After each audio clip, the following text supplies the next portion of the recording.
my friend Rainer, who has been so active, and it was a great opportunity to cooperate with him on various aspects, especially the Global Psychiatry Archives. And then also this Global Psychiatry Congress, which has been a great opportunity for all of us to work together. And the topic I have chosen for is challenges faced by low and middle income countries, access to mental health care. And this is a very important topic. We often speak about access to care and how access is not available to most people. We also speak that any care should be accessible, and we also say that it should be affordable and it should be available. So at least in many parts of India, the accessibility, especially in rural parts, is very limited, and it's also very true about the other low and middle income countries. So that's why I have chosen this topic. By your introduction, I would like to say that access to care in low and middle income countries is a complex and multidimensional concept. Equitable access to care is a goal for all countries, and challenges include high burden of health needs and chronically under-resourced health systems. This I would like to particularly emphasize, that mental health has always received a stepmotherly treatment in most of the low and middle income countries. And it is never a priority for the political classes because they don't form a vote bank. The most vulnerable face the greatest barriers to access: people living in socioeconomic deprivation, ethnic minority groups, and women, which is well known. And because women, of course, they are in most low and middle income countries, they are destined to look after the family, and their own health or mental health becomes the lowest priority. Ethnic minorities face discrimination in most parts of the world, and so these are some of the difficulties, challenges in access to care. Access to mental health care defined, measured in very different ways. Research on access to healthcare has been widely conducted for several decades across countries, methodological approaches, and disciplines. Numerous conceptualizations and theoretical models of the impact of access to healthcare on health have been proposed. Key challenges of research on access to healthcare is how closely related this topic is to its social context. This is just, I have taken various definitions of access to care. Quote, the ability to reach, obtain, or afford entrance to services. This is one way, or a focus on the supplier side, that is, providers of healthcare was developed by defining access to the availability of services or opportunity to use services. And third would be access as should be conceptualized in terms of utilization of services. And a multi-dimensional concept based on the interaction between healthcare systems and individuals, in which the dimensions of availability, affordability, and acceptability interact to affect people's empowerment. So we feel that this is a multi-dimensional concept, access itself. In fact, all of these definitions put together will give us the real concept of the access to care. Now a bit about the burden of mental illness in low and middle income countries. More than 80% of the people who have mental disorders are residing in low and middle income countries, and mental illness and substance abuse disorders account for about 9% and 17% of the total burden of disease in low and middle income countries, respectively. By 2030, depression alone is likely to be the third leading cause of disease burden in low income countries, and the second highest cause of disease burden in middle income countries. Social factors such as poverty, urbanization, internal migration, and lifestyle changes are moderators of the high burden of mental illness in many low and middle income countries. Depressive disorders, schizophrenia, bipolar disorder, and alcoholism disorders are among the top 10 causes of disability due to health-related conditions in low and middle income countries. We can say that among the top 10, at least 4 of them are mental health problems, depressive disorder, schizophrenia, bipolar, and alcohol. This only shows how much priority we should be giving to mental health disorders.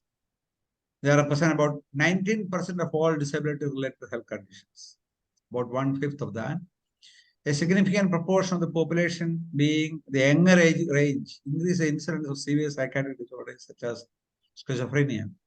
When we speak about burden of illness in low-income countries, most people speak about malignancies, cancers, or coronary artery disease. But mental health problems often occur in very young age, and as you know, it becomes a major health problem. 21.5%. 21.5% of the population in Pakistan are in the range of 15 to 24 years. That is very young age group. Similarly, 47% of the Saudi nationals and 41% of the total population of the Kingdom of Saudi Arabia 21 24 years of age. So I'm just taking the nearby Asian countries before coming to India. India is a prototype of the low and middle countries because population is more than 1.4. It's now 1.45 billion, and India has become the most populous country in the world. People under the age of 25 years constitute about 47% of the country's population, and population under 25 years of age includes 47% male and 46% female. One of the interesting aspects is that the death rate in India has witnessed a significant decline over the last 4 decades, from 15% in 71 to just 6% in 2018. Young people, rich divide. Young people, rich dividend. Access to their mental health care is the best investment. So this is something we try to tell the policymakers. We have many young people, and the young people in India are far outnumbering the older people, and invest in their mental health. It is going to make a rich dividends. And some of the key legislations, key challenges in these countries are legislation and policy, and finance and resources. Of course, we know that very trivial amount is spent for mental health. Organization and planning, there is little organization and little planning. Availability of appropriately adapted evidence-based interventions and training. So these are the key challenges which I can foresee. In taking up legislation, many low and middle income countries lack mental health policies and laws to direct their mental health programs and services. Family and user associations are present in LAMICs, but do not have a strong influence in the development of policy and procedures. Serious oversight, considering that the majority of people with mental illness and low and middle countries are supported by the large family unit. So here is one point I would like to specially mention, that especially in the Asian region, the family has a major role in the treatment of mental health problems. In my unit, I have 40 beds, and almost invariably everybody is accompanied by a family member. This is almost impossible. I'm sure when I was a WPA General Secretary General, I was working in the University Hospital, Geneva, for 6 years, and I have seen that this hardly ever takes place which most of you know very well. So this is one aspect which I would like to highlight. The family is a big source of strength in the low and middle income countries, and we must make use of them. WHO describes the necessary step to follow, but does not detail how this can be contextually relevant to a particular culture.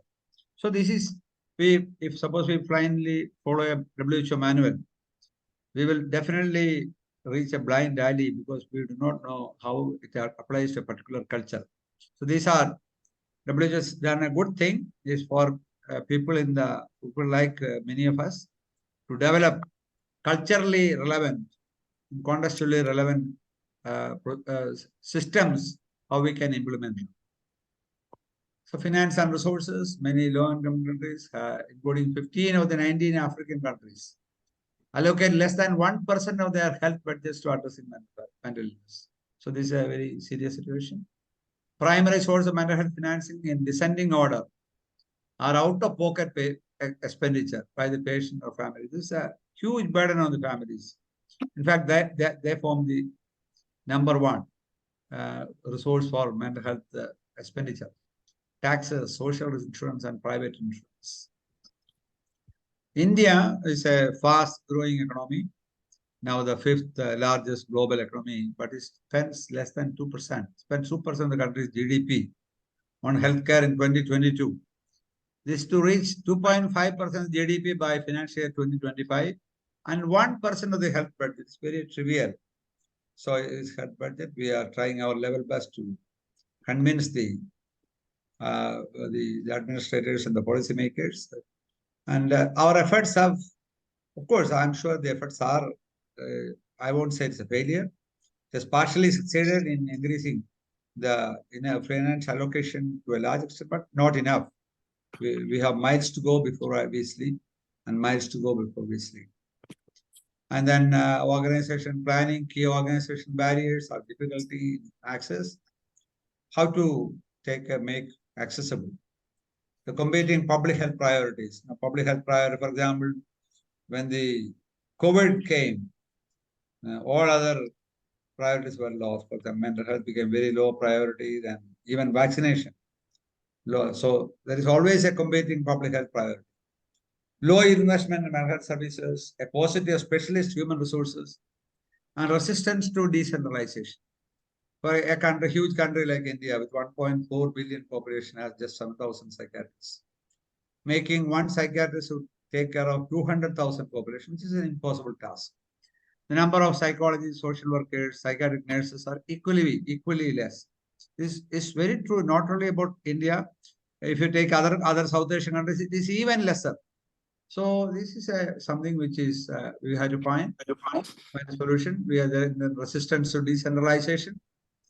In India, mental health services are integrated into primary health services with support and supervision from mental health teams at the district level. However, not all districts are covered under this program, and many primary health care physicians have not received any up-to-date training in mental health. This demonstrates a lack of organizational planning in this important area. Of course, this is some of these things we have to look into. Availability of appropriately adapted evidence-based interventions and training. Psychotherapeutic interventions are not included in mainstream treatments in many Islamic countries. That is a very sad state of affairs. This can be attributed to two main reasons: lack of resources and inadequate training. Despite the strong evidence for its effectiveness, cognitive behavior therapy and many other psychotherapeutics and social interventions remain underutilized in clinical settings internationally due to the limited availability of comprehensive training programs and qualified CBT mental health professionals.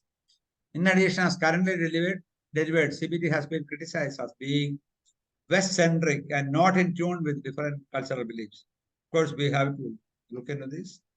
We have to make CBT and a tool which is appropriately culturally relevant, and also how relevant it is to the Eastern philosophies. For example, we speak about in India, but the Guru-Chela relationship, which is very different from the Western context, where the therapist is at equal level, almost at equal level with the client.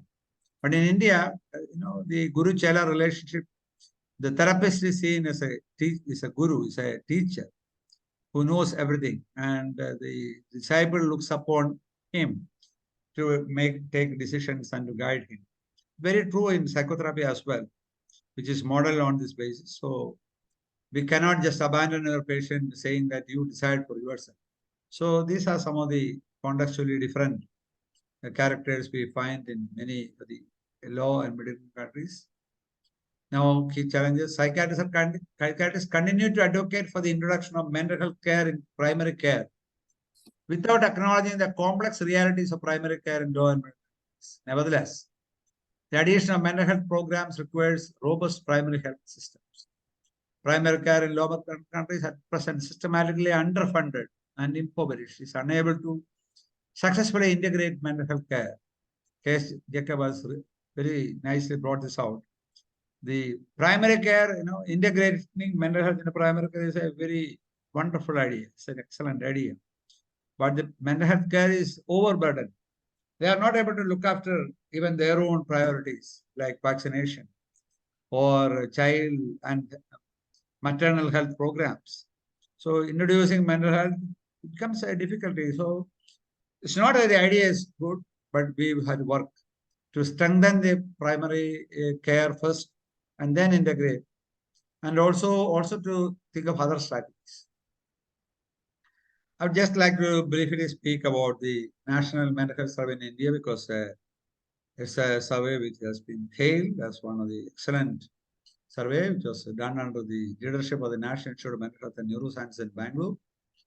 I would just highlight some of the key findings. One is the mental disorders contribute to a substantial disease burden. So we need this data to tell the politicians. Excluding tobacco use disorders, mental morbidity of individuals above age of 18 years was 11%. The lifetime prevalence in the survey population was about 14%. Prevalence of mental morbidity is high in Indian urban metros. The prevalence of schizophrenia and other psychosis. I have given the percentages in the brackets. The mood disorders and neurotic stress-related disorders, they're quite high at about 7%. Was nearly two to three times more in urban metros. So urban metros have a key role. One of the key areas where mental health strategies need to be worked into. So this is a graphic representation of the rural-urban differentials in prevalence of the mental disorders. You can see that the maroon bar represents the urban metros, which is quite high for the in total as well as psychotic disorders, MDD, neuroses. So you can see that it's quite then others are common mental disorders, including depression, anxiety disorders, and substance use disorders are huge burden affecting 10% of the population. 1 out of 20 people in India suffer from depression. And there is high prevalence of psychoactive substance use. Substance use disorders, including alcohol use disorders, moderate to severe use of tobacco, and the mild one is excluded, and use of other drugs, illicit and prescription drugs, was present around 22% of the population above 18 years in all the 12 surveyed states. It's a huge 1/4 of the population above 18 years using substances. It's a very serious challenge. So we have to look into this. And then high suicidal risk is an increasing concern in India. Nearly 1% of the population reported high suicidal risk, total population. And the prevalence of high suicidal risk was more in the 40 to 49 age group, about 1.2%, among females, and in those residing in urban metros, which is 1.7%. The overall prevalence of mental morbidity was higher among males, 14%, than among females. So more of the Indian male suffer from mental morbidity, probably because of the heavy burden of the family. Family burden is there, and also because of the substance use disorders, which are much more prevalent in the males than the females. Female alcoholism is much less in India, maybe less than about 2%, but it is much higher in the males. And this is again prevalent of mental morbidity in different age groups.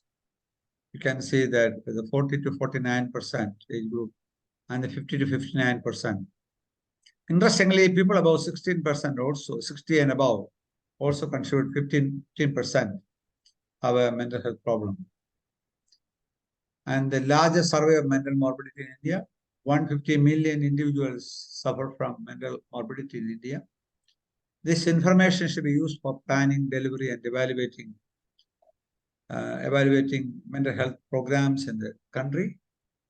This data helps to strengthen and implement mental health policies and programs. This builds a strong case for increased mental health care, increased investment in mental health, and to make mental health priority. Of course, the Indian Psychiatric Society, as well as various other organizations, the lead institutions like National Institute of Mental Health and Neurosciences, PGI in Chandigarh, and others are using this data to advocate for mental health advocacy. We need time because mental health is, of course, as usual, mental health is not a subject of any relevance or in the forefront of our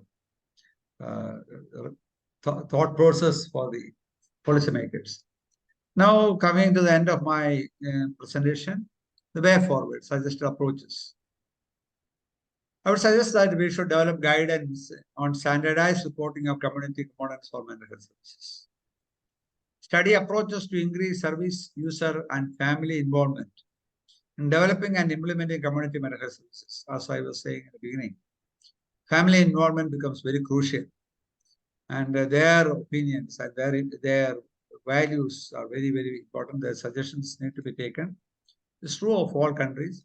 Develop tools to study and promote competencies in community mental health care, and use these for research and quality improvement. So competencies are available in the community that should be used. For example, competency among the non-government organizations, the family members, even among users. And this is used for quality improvement. Use technology to expand the scope and improve the quality of community and mental health care services. Telemedicine is one of them. Integrate and evaluate tools for service providers and service users to enhance reach and effectiveness of community components. I will mention about these, some of these experiments in India later. Better integrate community platforms into other systems of care. So just let us not put a community platform as a standalone concept. It should be integrated into primary care. It should be integrated into the private mental health services, integrated into the non-governmental organization, to rehabilitation centers. And these are some of the promising initiatives. One of them is which we have published. Effectiveness of a new low-cost psychosocial rehabilitation model to reduce burden of disease among persons with severe mental illness. An interventional follow-up study, which was led by me and my team. And here we can see that we have been able to provide a community-based service, and we had the low-cost psychosocial rehabilitation model was found to be effective. This could serve as a model not only for other similar centers in India, but also for other low and middle income countries. We used art, we used theater, we used music, and we used other rehabilitation models to provide better quality of care for our people. This is another, the NIMHANS, effectiveness of the NIMHANS eco-blended tele-mentoring, a model on integrated mental health and addiction for counselors in rural and diverse districts of Chhattisgarh, India. So from NIMHANS, they have managed this care for a very rural area in India. This is another by distance training for delivery of psychiatric service in primary care. And this is then designing and implementing an innovative digitally driven primary care psychiatric programs in India. Some of the interventions which have been published. And then promising schizophrenia and research foundation. And this is one. Maria Sadanam in Para, this is one of the centers under where I am the chief mental health advisor. I mean, this center, for example, is there are 450 people who have recovered from mental health or partially recovered are housed here undergoing rehabilitation. They are trained for various livelihood, and once they are better, they are sent back to the community. This is an NGO run, and this is entirely funded by the contributions from the public with very little government support. So you can see that. Just want to bring to the attention the valuable services given by the non-state actors in various parts of India. And in conclusion, I would say that, quote, of all the models by which patients may be induced to restrain themselves, regular employment is perhaps the most generally efficacious. We had to work with companies, working with various industries. In India, what we have 2% of corporate social responsibility, CSR funding, So the government has mandated that 2% of their profit should be earmarked for corporate social responsibility. Most of these funds do not come to mental health. They go for cancer care. They also go for tertiary or quaternary care in cardiac services, bringing in cardiac catheterization. But bringing mental health is our agenda, and we hope to succeed in the years to come, and persuading at least some of them to think of mental health as a priority area.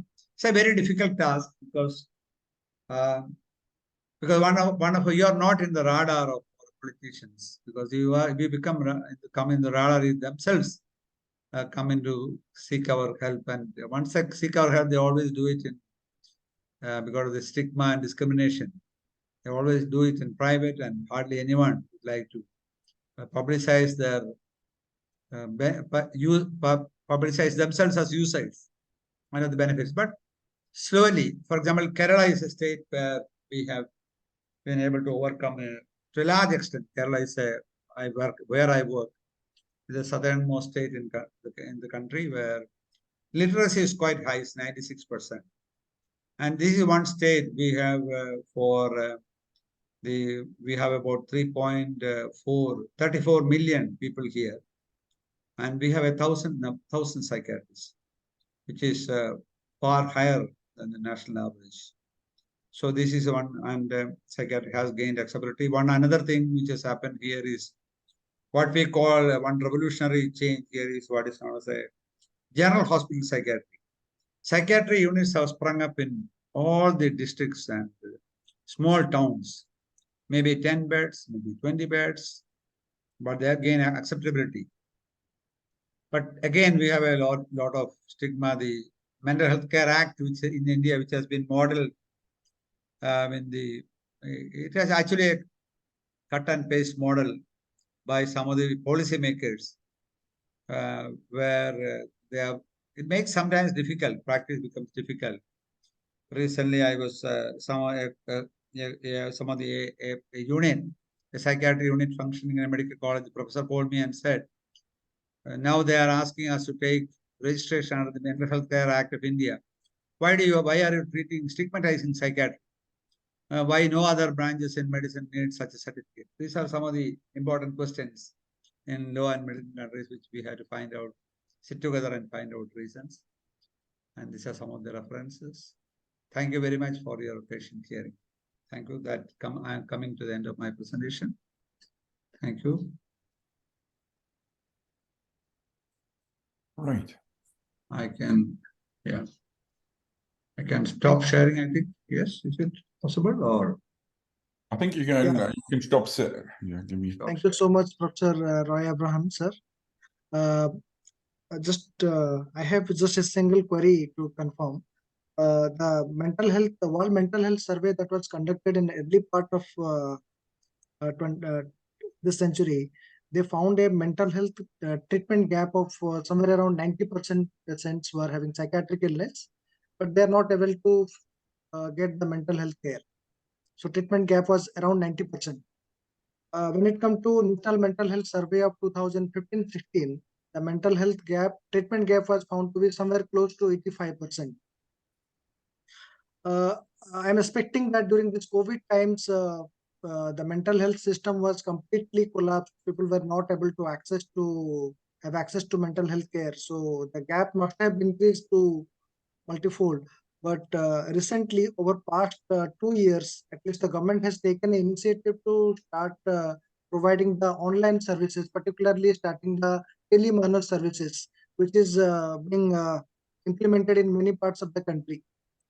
And the district mental health program has also been implemented in many of the districts of several states.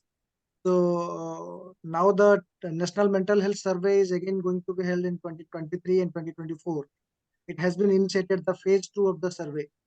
So what do you expect that the treatment gap will be changing? What is your perspective about this? I fully agree with you that there's a huge mental health gap, and our aim is to reduce this gap. And I also agree that COVID, we really faced a very tough situation where patients in India and other low and middle income countries, they simply went without any treatment because they were not at all considered as a priority person to make costly investments. In India, of course, these are minus and tele-psychiatry schemes. Various state governments in Kerala also they have implemented what we call suicide prevention helplines. But that they're all good. But I think that is not enough. In psychiatry, at least I believe, at least our experience shows that a person-to-person interaction facilitates empathy. And what we have observed in through telepsychiatry, our experience has been when acute problems are there, they seek our help. So we talk to at a distance, we talk to the primary care physicians. We make a diagnosis of acute, maybe schizophrenia or mania, and then the treatment is provided, but they hardly come for follow-up. Once after 3 months, follow-up is almost nearly, it comes down heavy, drastically down. Whereas in person-to-person interactions, we have followed up in our hospital. I have seen, I was part of the National Mental Health Program in India. I was in charge of the Idukki district in Kerala when I was a professor in Kottayam Medical College, which is a government college. At that time, the WHO sent one of its advisors. And he looked up at the files and he told me that if you have 30 to 40% of persons coming for review, I would rate our system as excellent. Of course, we are at least about 50% at that time. In our institute, we have found that the follow-up rates are about 70%. But when it comes to telepsychiatry, it comes down less than 20%. And so that is a difference. I talk to the politicians, they don't want to listen to you because they want to say that by telepsychiatry, we are covering the entire population, which is, of course, they are covering, but they are not following up. We know that mental health disorders, schizophrenia, bipolar, they all need long-term treatment. They need prophylactic care. We have to advise patients, you have to take lithium and you have to take periodic lithium estimations. We have to take all these things. You should not, when there is a dehydration, you should have to stop medication. All these things all these things become very difficult. But they are excellent initiative. And but I'm sure the initiatives in India, I applaud them. We hope to reduce the mental health gap to at least manageable limits, at least 75%, maybe by 2030. Let's hope so. Thank you. Yeah, can I ask one question? So maybe, what is it what poor countries and what rich countries could learn from your approaches? And the second thing I'm quite interesting on the news, that caste is still a problem in India. So what does it do? So is caste a problem or is it a helper or what can you do? So these are the two quick questions. Yeah, first is what the rich countries and the lower income, low and middle income countries can learn from each other.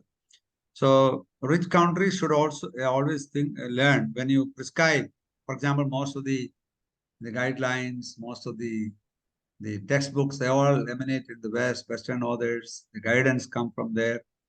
They all discount the involvement of the families in the eastern or the low and middle countries. So we should always keep the interest of the family also, because family in most of the Western developed countries, they are user driven, where the patient decides what is best for them.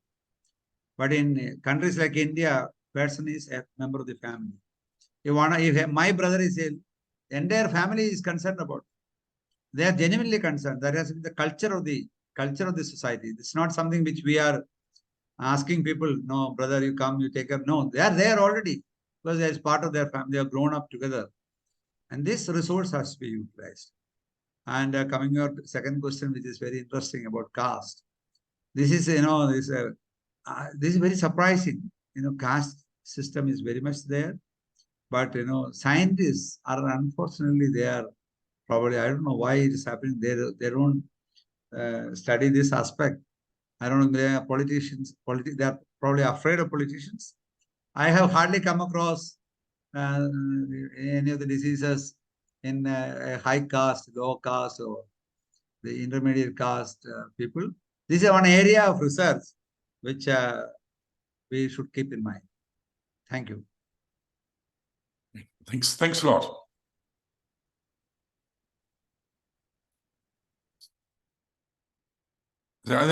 Maybe you can ask if there's any other questions. I don't know.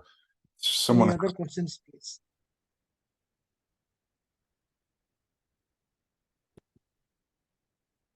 Or any other one want to add something to the presentation?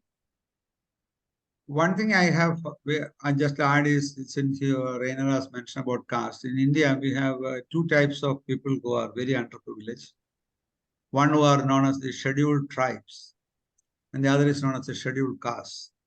The scheduled tribes are, you can say, people who are indigenous people.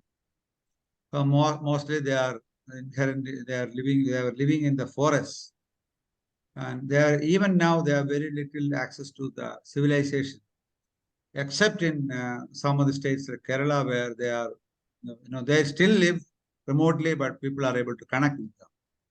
So there the treatment has not reached them. Access to care becomes maybe 1%, 2%. And in this other underprivileged caste is scheduled tribes. In many, at least in some places, of course, not Kerala is not one of them. I find that there is difficulty because sometimes it is although forbidden by law, people sometimes practice untouchability, which means it's very inhuman to keep one of your persons as an untouchable.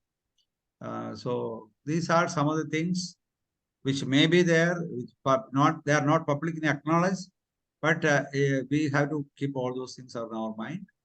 And it's in an egalitarian society. Okay. Yes. They're visible. They are visible.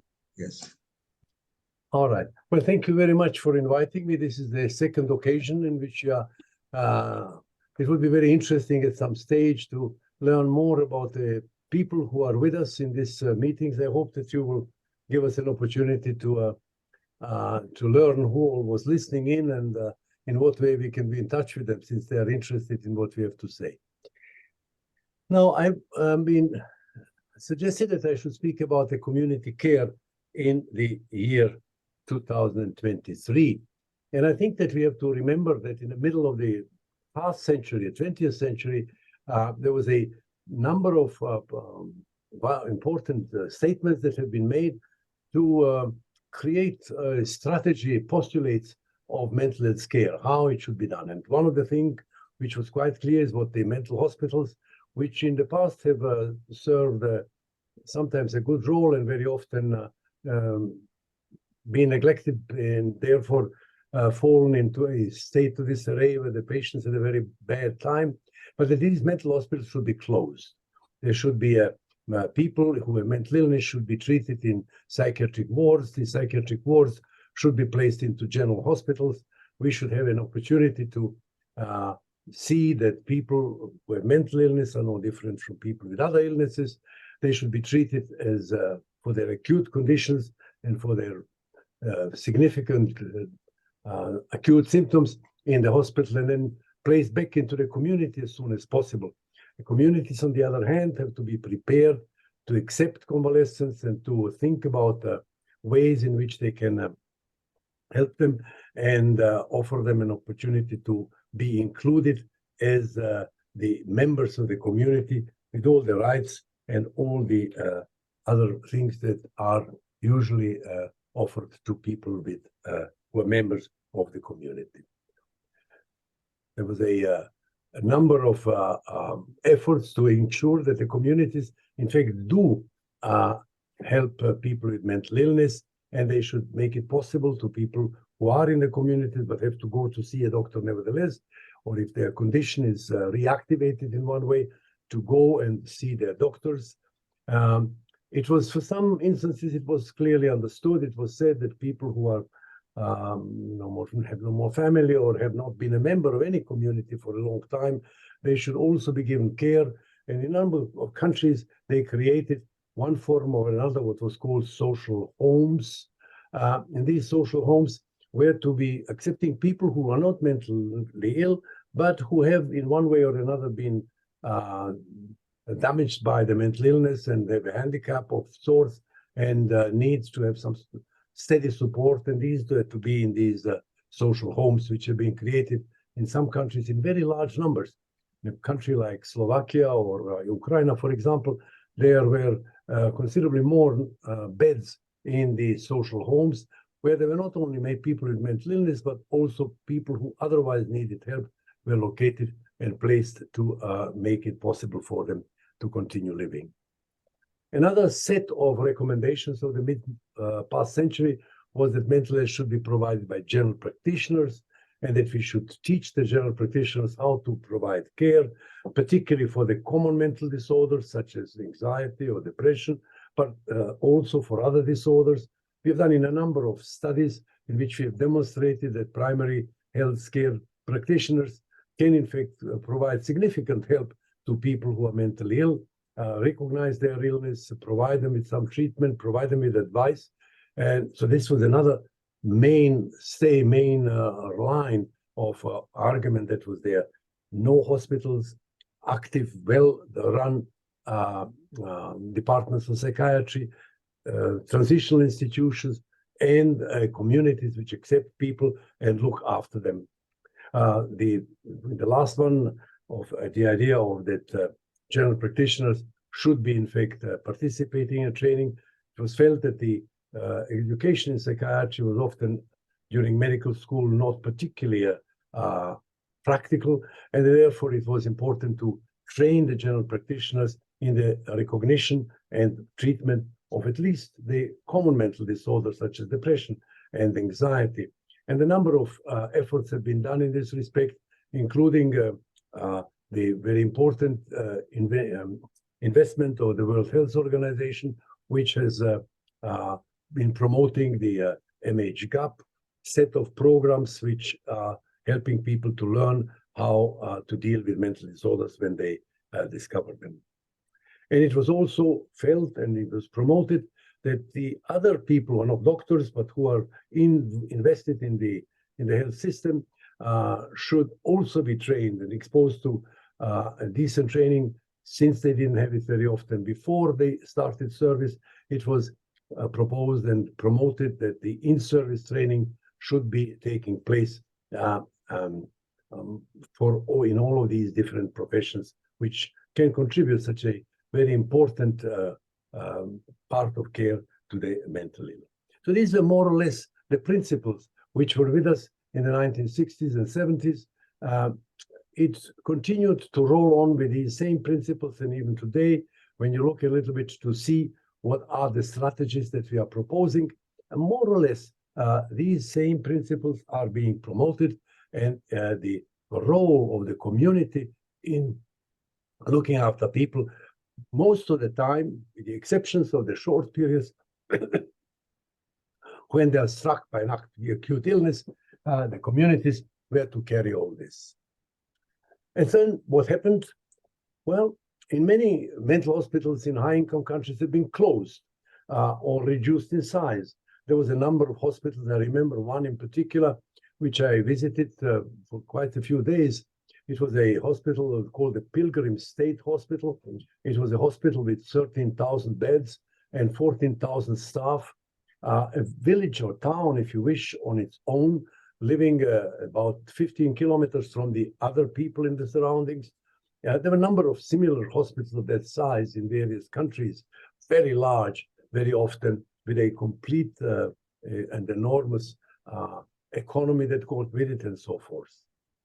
Well, in many countries, these hospitals have now disappeared, have been closed or diminished in size.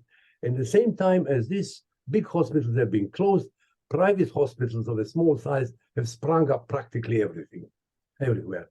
Italy is a good example for that. In Italy, there was a very famous law which said that all mental hospitals have to be closed, which they did. And all the government-run mental hospitals have been closed practically from one day to another. And when they looked at the total number of beds which were available, they saw that the reduction in the number of beds was relatively small, because while the government hospitals have all been closed, private care and private hospitals have grown in size, in number, and importance. And many of the people have in fact found their place in these hospitals if they could afford it. If they couldn't afford it, well, they've ended very often in the street or somewhere else. Now, we have done ourselves in the time that I was in WHO, a very large number of training courses for general practitioners and some other staff. Some of it worked very well. The general practitioners were keen to learn how to deal with some diseases, not with all. They were quite happy to learn about ways of treating depression, for example, but less happy the ways to treat, for example, schizophrenia and some other psychotic disorders. So nevertheless, they learned quite a bit, and that was an important thing. And psychiatric wards have in fact been created in a number of hospitals.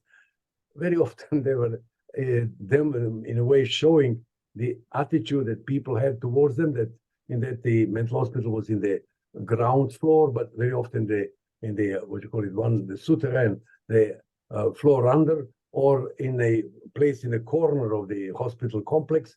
Nevertheless, they were hospital, and they were very actively working and seeing many patients, and they were quite obviously very useful. Now, the problem was, of course, that the mental hospitals, which are very large, when they were closed practically overnight, very few countries have in fact provided sufficient something that would keep these people who came out of these hospitals, very often handicapped by a long stay in a rather terrible situation. They forgot how to live in a community or in life outside.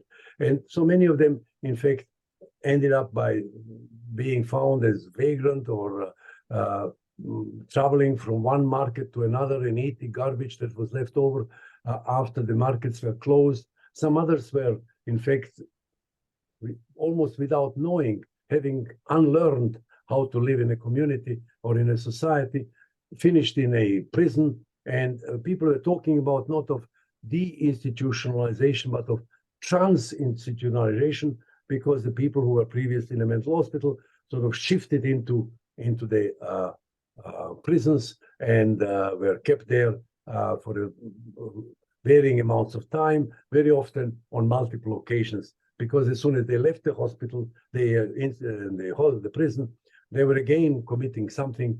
And by that time, they already had an indication that they were previously in the prison. So it was even easier and normal to, so to say, put them back into prison for a while.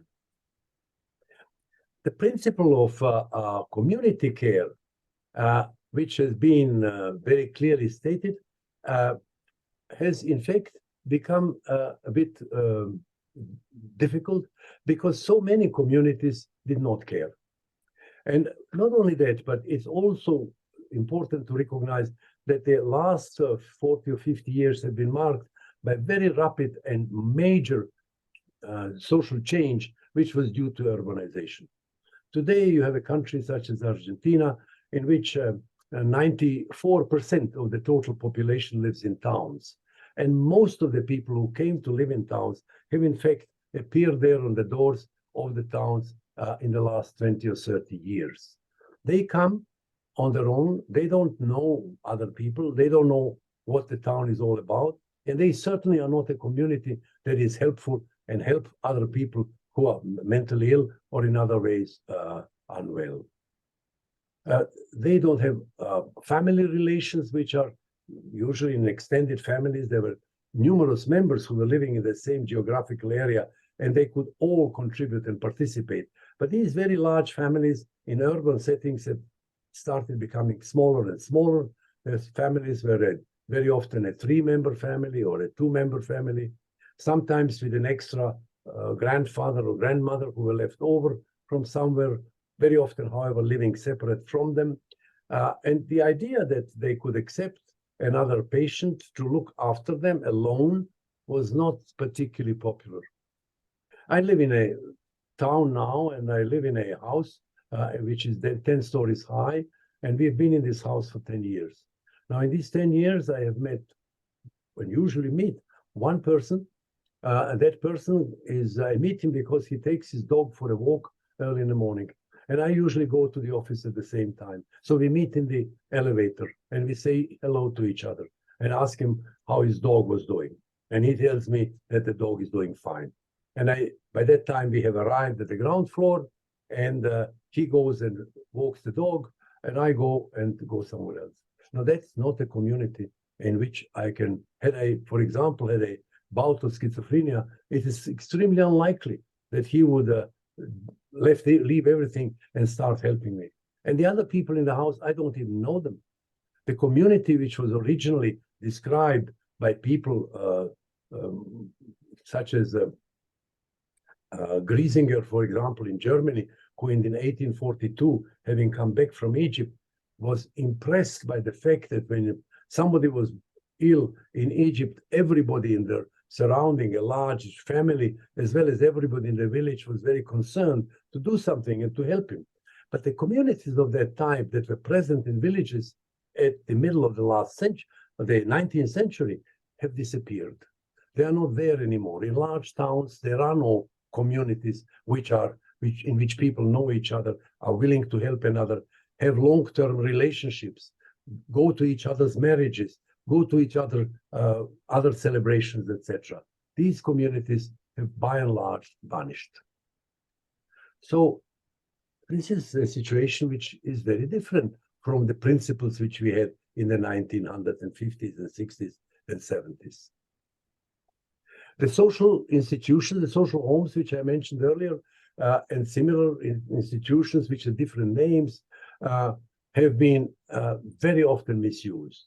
In some countries, they have forbidden the people who are in the social homes to leave their social homes, because when they left their social homes, the owner of the homes would not receive the money from the government, which was given for care of people who are present in the place. So they were locked up in the social homes without any care.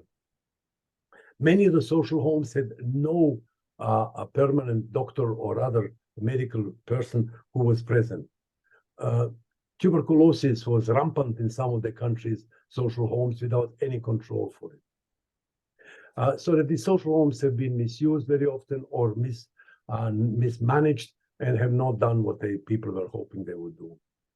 The joint families, which were previously composed of 3 layers and of many other friends, etc., who have been mutually supportive, have vanished and have been now replaced by a very large number of very small families, which we see everywhere. Not only have they been replaced by small families, but they've been also replaced by a number of people who are living alone. In London, in a relatively recent survey that was done, people found that 26% of all households were single-person households, a person living alone. And in a number of other countries, for example, in China, special legislation has been issued punishing the children if they do not look after their parents sufficiently well. If they are living in the same town and they leave the elderly parent of one or the other member of the nuclear family on their own, they don't want to go there, they don't have the time to go there, they have many other tasks and duties, and these people are neglected. So the government decides what they will do. They will pass a law which will punish them if they don't do it. And other countries do similar things, even in countries which are poor, poor being low income. For example, Bangladesh has recently passed a law as well, in which the care for the parents is an obligation which has to be fulfilled by the children, or else the children will be punished. But that is an important situation in which we are finding ourselves, that these previously large families, which could without any problem accept yet another person, have by and large vanished in most parts of the world, even in very poor places. Very poor places, I say, well, these are countries which have low income, in which many people have moved into towns, slums, and live in the slum surroundings. And the slum surroundings very often do not have large numbers of the same family, but have many families. They know each other and live in close to each other.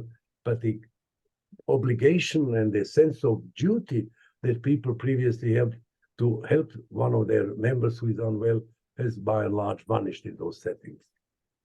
Most of the urban dwellers avoid contacts with others living next to them. They are afraid of them.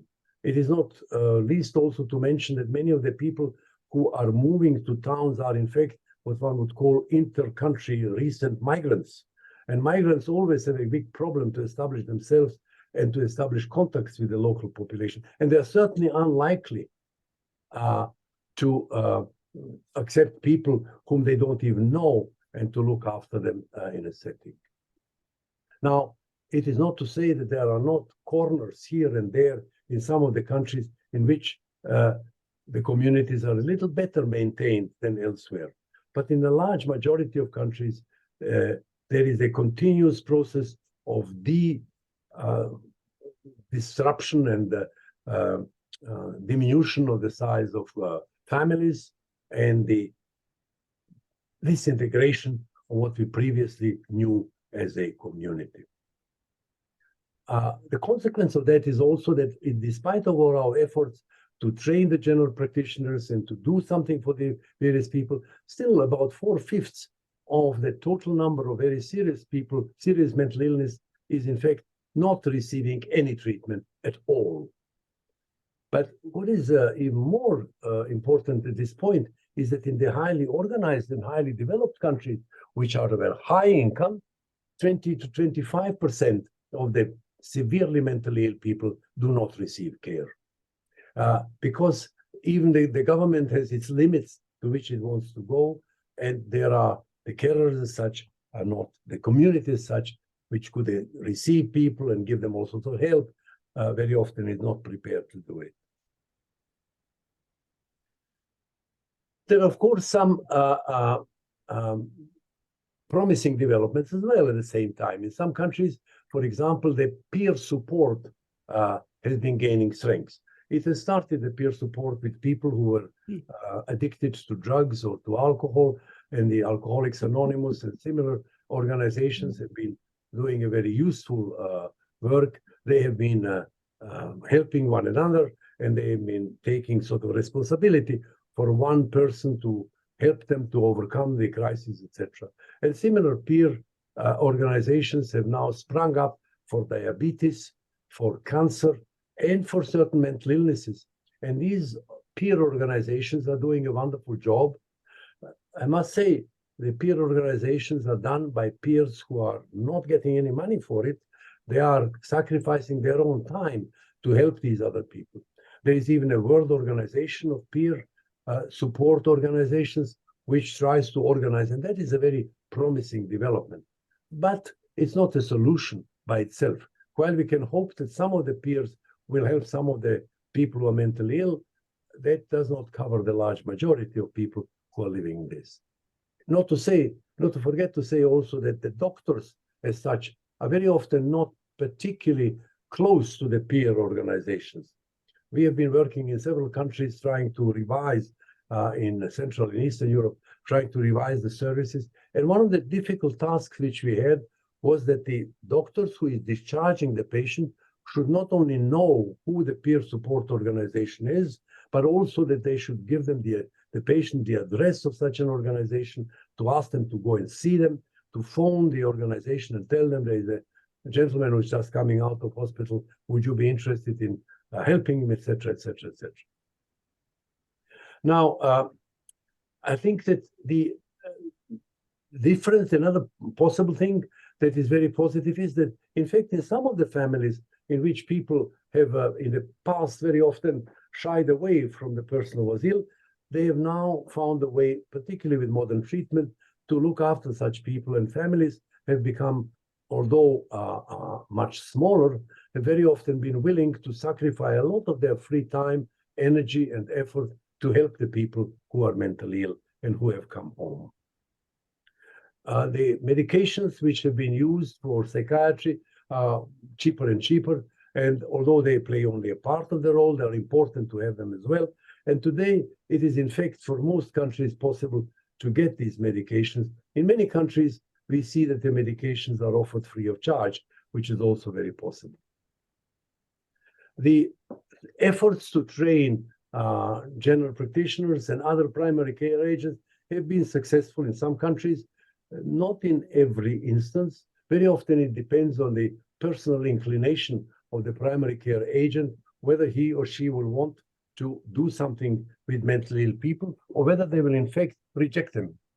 An interesting reflection of the stigma that is very much at play here is also that some of the psychiatrists whom I have met, for example, in Thailand, have their plate of their name as a general practitioner, although they are fully trained psychiatrists and treat psychiatric patients as if they were in a psychiatric hospital. But neither the doctor nor the patient wanted to be known that they are having a mental illness which is being treated in this situation. There has been a gradual development also of the ideas that something has to be done about stigmatization. Stigma is one of the most serious and terrible problems on the way to any improvement of health care. In fact, the recent Lancet Commission report on stigma, which is freely available and certainly an excellent piece of writing, has reviewed the situation in many countries and without any doubt demonstrates that stigma is still the #1 obstacle to making significant progress. This is the Lancet Commission was a thing done by a variety of people, psychiatrists, people with experience of mental illness, carers, and other doctors, etc. But in addition to this, there is now, at least on 2 occasions, 3 years ago or 4 years ago, before COVID in Holland, and then more recently in Paris, the ministers of health who have come together to speak about the progress of healthcare in general have recognized that the battle against stigma is a priority and have spoken about that and have done some of the work necessary to do this. And we are now also gradually saying and knowing that the public health importance of doing something about mental illness is generally recognized. People know now and believe us that this is a big problem, which was not the case about 50 or 80 years ago, when it was considered that only a few crazy people are moving around and that is not a serious problem. The calculations which are being presented, of course, are clearly showing the enormous loss of productivity and other losses that mental illness produces. But at the same time, our argument that they are very mentally ill people is turning against us in a way, because the fact that there are so many of them around, in a way, says that the mental health system is not particularly effective in reducing their number. So that the argument there are 1 out of 10 or 1 out of 5 people is mentally ill is all right, but has to be accompanied by additional explanations, lest it be felt that mental specialists and mental health services are not very good at doing anything useful. Now, having said all of this about the situation at present, I think that we should probably think about what could be done in mental health care this year, now, immediately. Here are some of the things that many people have been speaking about. I think that we should not any longer speak about treatment of mental illness in vague terms, but should provide equally specific calculations as they are provided for any other public works. We are very often saying it can be done, but I mean, it's not can be done. One would have to say specifically how much it costs, where the cost comes from, how it should be handled, and what management we are proposing. We should stop thinking that we can get rid of all of the institutions, because some of the institutions for inpatient care are necessary. People, when they are acutely ill, very often can be better treated within an institution that is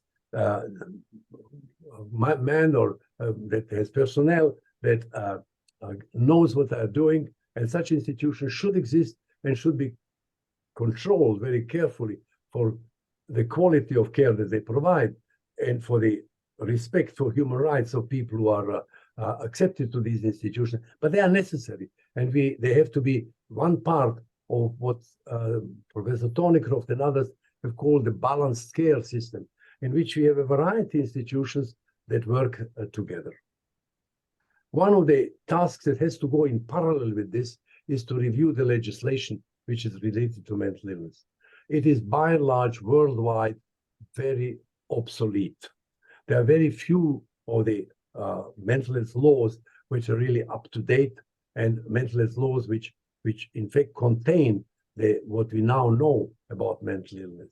And these legislations in some African countries, for example, they are almost exact copies of the mental health laws of France in 1888. Now, this is more than 150 years ago. The world has changed so much that it's quite clear that these laws make no sense. Very often the laws are simply transcribed, and that means that they will not be useful. For example, there is a rule to protect the human rights. There is a rule that 2 doctors have to provide a signature if a person is to be admitted to mental hospital or mental institution against their will. But in spring, the distance between the first doctor and the second doctor is maybe 100 or 60 kilometers of mud. And they cannot get together to have 2 signatures put on the piece of paper. So this particular prescription, which was all right in a town in France, is not applicable anymore. And it is silly to speak about this because they will either falsify the signatures or disregard the rule and proceed to do something to help the patient, to treat the patient. And there are numerous other things that have to be done. I always tell the story, which I think is so illustrative, of Spain, in which some years ago we went to see and we spoke to the directors there of the hospital and others and looked at these institutions and discovered that one of the things that was prohibited was the eating of cheese in the hospital. The hospitals had their prescription for diet. We have examined those, and there was a prescription that there no cheese should be given to patients at all. Yet Spain is a country in which there are wonderful cheeses, and the people like them and eat them as part of their normal diet all the time. We have tried to discover what it was, and finally we discovered, yes, this was because about 50 years ago or so, some of the medications that were used for the treatment of depression, MAO inhibitors, have in fact had bad reaction if they were eaten together or taken together with cheese. Now, the MAO inhibitors are make of the past. They don't exist anymore. But the rule is still present from over there for many, many years. And I think that if you go through the rules of hospitals and rules in the systems of care in many countries, you find a number of obsolete prescriptions which are disregarded. And the consequence of this is, however, that since the people look at the law and the prescription and see that many things are not paid any attention, they don't pay attention to any one of them. And many of the misuses of legislation and rules are due to the fact that these laws and legislations are obsolete and not controlled or not updated for many years. So my notion is in the legislation for mental illness, which is in an area that develops very quickly, one should think about a sunset clause. That is to say, this law is valid for the next 2 years. In 2 years' time, we shall examine this law to see whether anything as new has happened which can help us to make the law better, to improve it. It's very important to do this because sometimes the mental health laws will be in the making for many years. And to get it back on the agenda of a parliament is very difficult. The law on mental health in China took 22 years to be developed and approved. And if you want to change it, it may take another 22 years. It's a good law, but it may be something may have to be changed in the now or later or whenever. And these laws will then take a lot of time before they can be changed. Now, we should also think another thing that is now becoming a priority is training of healthcare and other professionals about mental health early on in their training. And this is not a training which should be done as we have done in the past. One of the features, for example, should be that we should train various participants in the treatment of mental ill people, various participants together. There should be a part of training of the doctors which is joined with the training of nurses, of social workers, and others who participate in training. Why? First, because they have to know the same thing.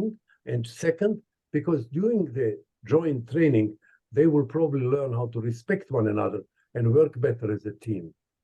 And it's something that is easy to do, and very often, particularly in conditions where there are not too many good teachers, can help both the quality of teaching and the relations that subsequently happen. Now, to my taste, one of the chief priorities in the years that come before us is that we should think about providing more care and more support to carers. They are, in fact, the people who carry practically all of the service, not the community, the individuals who are in the family, one or two people who very often sacrifice their life to help somebody who is unwell. The number of, as I told earlier, the families have decreased, so the number of carers is smaller, and it's one woman who looks after maybe a husband who is not very well, and at the same time also an elderly father or mother who is slightly demented, and many other things in addition to everything else. It's a huge amount of work that is put on a very small number of people. Their numbers is very small, and what we know now is that they are more frequently physically ill. We know that they are, in effect, the care as such, the outcome in many instances, in many places of mental illness treatment is worse than it used before, because the care which is provided by carers is incapacitated by the burden on which people, under which people rely. And of course, that increases the cost of care. But there's another aspect of what we could do about the carers. We should think a little bit about providing carers also an opportunity that people know that that we respect them. Why do we not, for example, regularly, and that is a rare thing that we are seeing, why don't we invite carers to teach students about care for chronically ill people? They know much more than any doctor will ever know, unless the doctor had a mother or a father or a brother or a sister who were not well and had to be looked after at home. And this is never the same, because these people, the doctors, they themselves have other resources and very often more money than most of the families whom they treat. So why not invite these members of the families to come and teach students, speak to them, explain to them how they in fact have to look after people who are mentally ill. I've been surveying most of the countries of Europe to see whether there is any one in which there is a rule which says what must be the strengths of the family into which I'm discharging a mentally ill person. What is the minimum requirement of free time and of money? Because if I don't know this, if I just discharge the patient into the community doesn't care, the family cannot tolerate it, and very soon the patient will be back under worse condition. So the notion that we should have rules about what is the minimum strengths of a carer group that can receive a patient is something that could be and should be done very soon. We should, in fact, also recognize that there are various other things that we should mentally accept. We should understand that most people in the world do not live in mutually supportive communities, and that we have to think of a new structure in which we are working very closely hand in hand with the carers. We assess their capacity, we help them, we respect them. It's only the British Royal College of Psychiatry which has an annual prize which they give to the most respected, most effective carer family. And I think it doesn't cost very much to do something of that type, to have at least among the people who are there some sign of recognition of the tremendous effort that families and carers do. We should also not only assess the capacity of carers, but we should help them in concrete terms, in money. In some countries, there is a small amount of money that is given to carers to look after the patients at home. After all, they are taking the role of the hospitals. So it would be logical that the amount of money that was spent in a hospital for looking after a patient should now go to the carer who is looking after that same patient.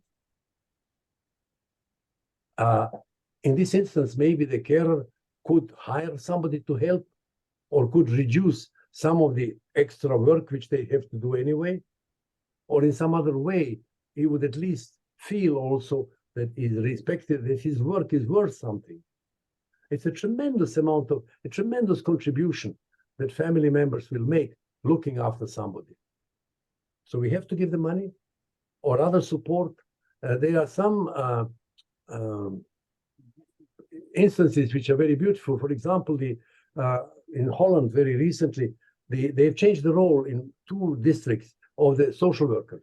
Social workers are no longer having a room in the hospital. They are in fact giving care of 15 families. And they have to go from one of those families to another. Every day they have to see them, talk with them, help them to look after the patient, help them to deal with social problems. And in many families, they are seen as a son who is very knowledgeable, welcome at all times, and who helps them very much. We were wondering whether, in fact, the social workers will be willing to do this. And the reports which you get from these health workers, they are delighted. Suddenly their work has become a real work what they were trained for. They're helping specific people and they are becoming members of that family. It's a wonderful experience, they say, and they like it much better than the previous style in which they were advising people about this, that, and the other and dealing with the authorities only, not coming into the place where they got a cup of coffee and sat together and talked about things and being an able member of that family who can and does want to help the person who is not well. I put it down here on this slide to say you should make money follow the person who needs care. It's not that you can keep the money and expect that care will continue. Somebody has to pay for it. And if somebody has to pay for it, we should think of ways in which we can support the person who does it so that he can continue living a normal life while helping people as well. A new problem that is emerging as well in these years is the problem of thinking how to help people who have comorbid disorders. Many of the people who have mental illness also have physical illness. Where are they treated? Very often there is nothing that is done about that. And they are very often suffering from both the physical and the mental illness. Collaborative care, which has been mentioned as an answer to this problem, works if the chief of the Department of Internal Medicine or the general practitioner is a good friend of the psychiatrist, and they can call each other. But otherwise, collaborative care is very often present only on paper. The Americans have even started introducing a new profession which will take the patient from one doctor to another when they have comorbid disorders. They call them care managers, because care has to be managed by somebody. So the notion that we should think of a different way of dealing with comorbid disorder, because up to 1/2 of all people with mental disorder also have a physical disorder, and vice versa, of course. And I think that that is something that has been neglected for a very much time. And as I mentioned earlier, it would be nice to think of some training that is given together to doctors, future doctors, medical students, nursing students, lawyers, and others who participate in training, policemen. Many of these people, in fact, should have a joint experience and meeting the other actors, finding a way to treat the policemen as a separate program costs money and time, but inviting some of them to come along for some of these training hours is very much easier and works equally well. I think that I mentioned the terms of employment of social workers, which are particularly important in thinking about the life of the person after he's left the hospital or wherever he might have been. I think that the continuous effort to think about ways in which we can reduce the stigma of mental disorders must be an effort. We have recently published a book in which we have reviewed the current knowledge about stigma and fighting stigma. And we were amazed in writing this, how many useful, cheap things can be done to reduce stigma. And I think it's a very important permanent duty of the mental health service to think of ways of reducing stigma, not having campaigns. We have a campaign against stigma. No, because the campaign comes and goes. And after the campaign, people who are involved are feeling even more dejected and alone than before. It must be a permanent, continuous process of thinking about ways in which stigma can be reduced. And of course, it would be useful in thinking about all this to also listen to people who had mental illness or their families. What would you like most? We have done a survey some time ago, building a program in Canada, and we have done all sorts of things. In the news, in the streetcars, there were various posters, and there was speeches on the radio, etc., etc., etc. And then somebody said, "Well, wait a minute. Let us ask the families to see what disturbs them most. Is it what people think about, or what is it disturb them?" And we went to the families, and the families told us what really disturbs us about the fact that my son or daughter has a mental illness is that when we get to the hospital doctors treat it as if we were dirt. We are seen last, we are waiting longest, all sorts of things. So we went to the hospital doctors and said, this is what complaints we hear. And they changed. And the families suddenly were feeling much better. They said, wonderful, they're willing to work further with us, etc. All of our stigma program that we have started at that time was much secondary to this one particular thing, which we managed to change and which opened the door to other things that could be done. Equally so, we should invite carers to help us plan our services, to think about, there are so many stupid rules that still exist. I know a particular thing was recently seen a plate that hospital, it was a mental health ward, and visits were permitted between 3 and 5 on 2 days a week. Why 2 days a week? And why only between 3 and 5? I asked them. They said, well, that was always like that.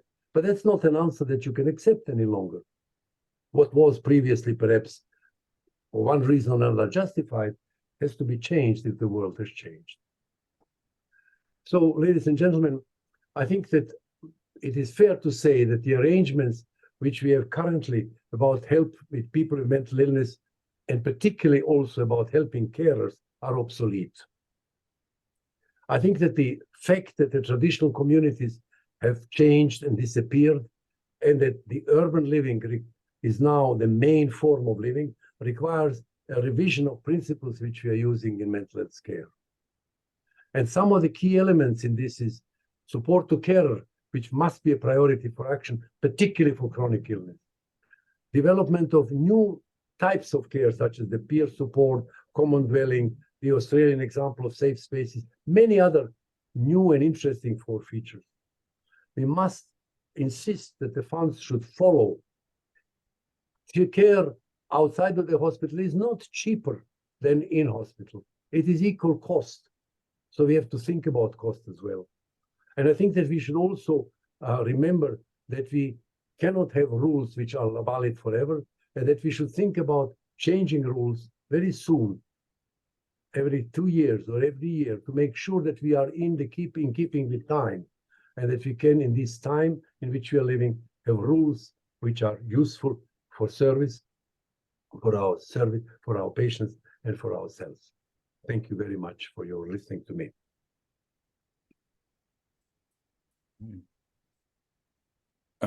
Yeah, hello. Are we all back again? Thanks. Yeah, thanks, Norman. I think Sujit, I think you're there. Yeah. Thank you so much, Professor Sartorius. This is actually, in fact, an eye-opening message for the audience. I want to discuss about a typical scenario in the developing countries, particularly the South Asian countries.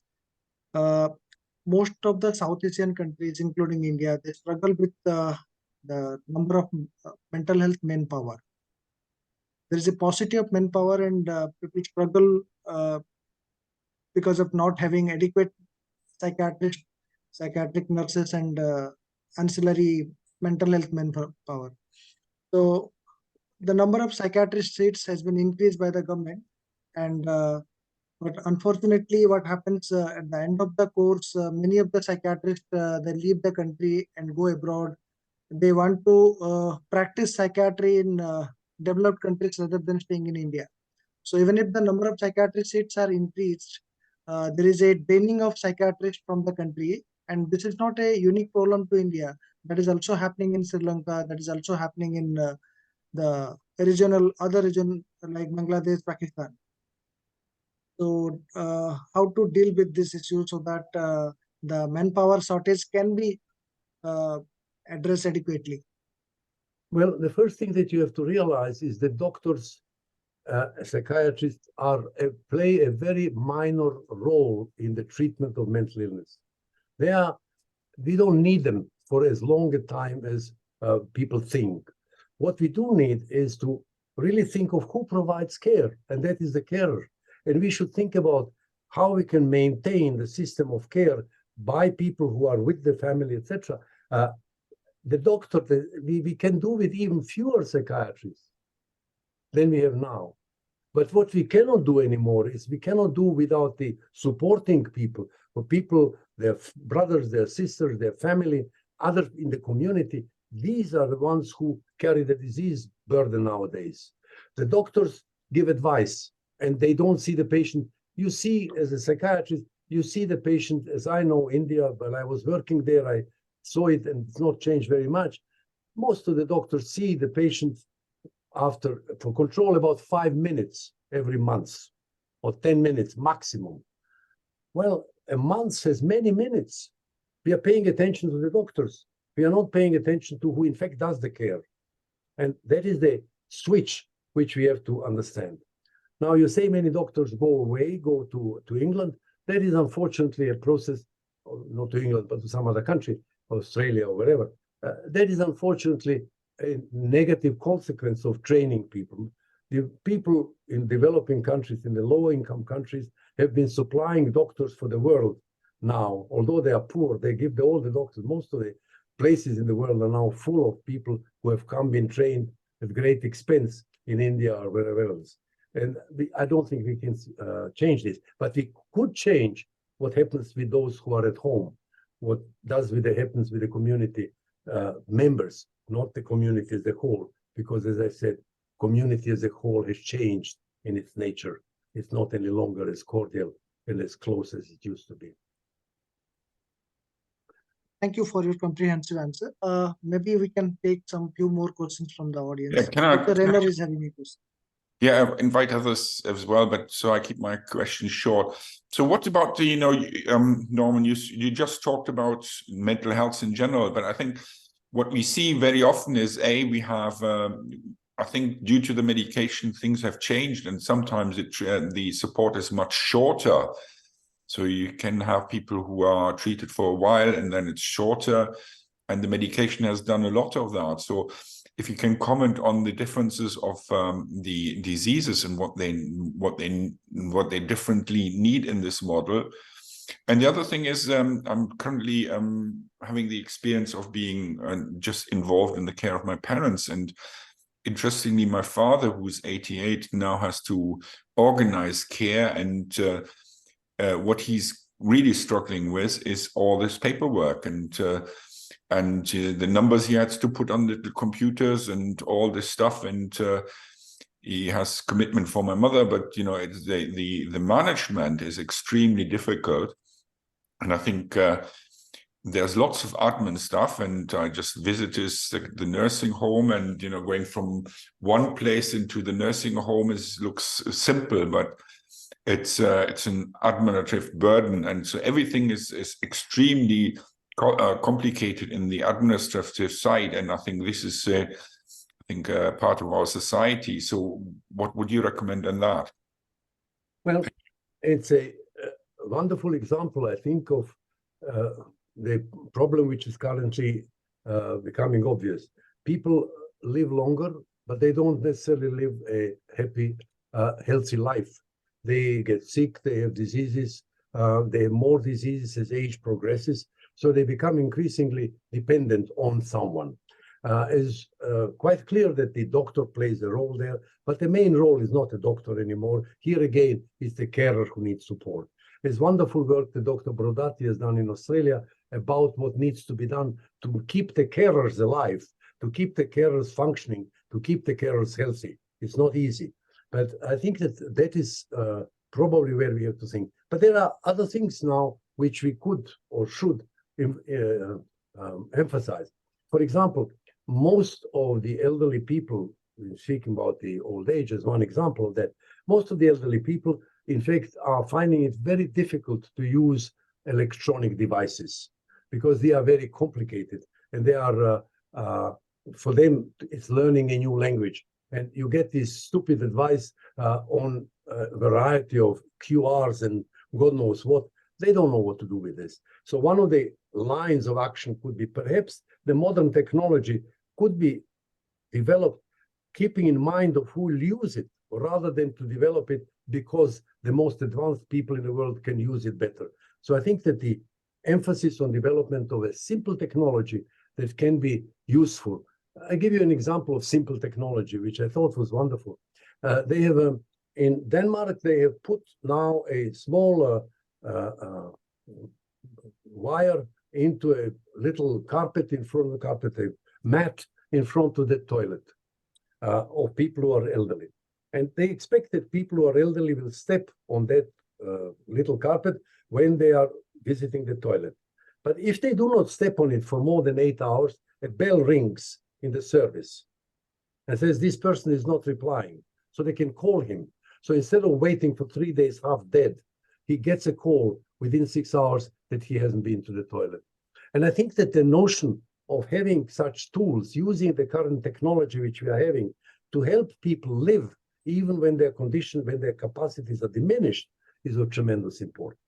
I think equally so, one has to help the, I mentioned already that in your instance, you were, maybe because you are working as a well-conditioned doctor, you can afford help of other people.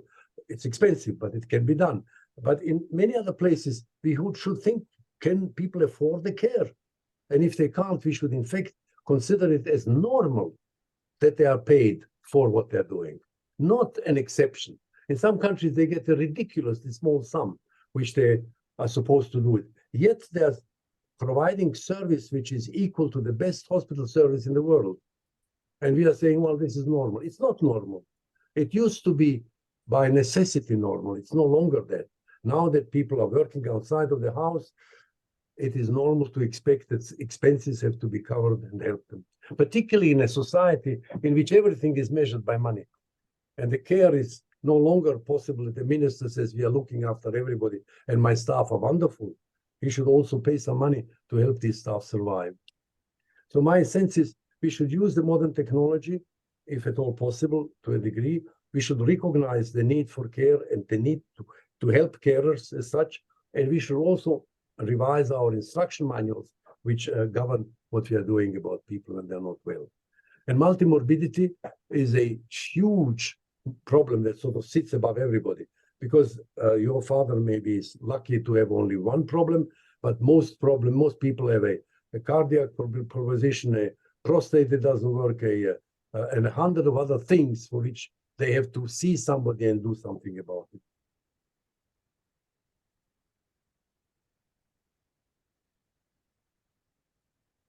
Professor Roy Abraham is asking a question. Over to Yes. Professor Roy Abraham, sir. Yes, Professor Sartorius, you have dealt with a lot of leadership in the world, political leaders. I would like to know from you, what's the best way? Is there any easy way to get the attention of the political leadership who makes most of the decision in the low and middle income countries? I remember I myself had an experience. I was the president of the Indian Psychiatric Society.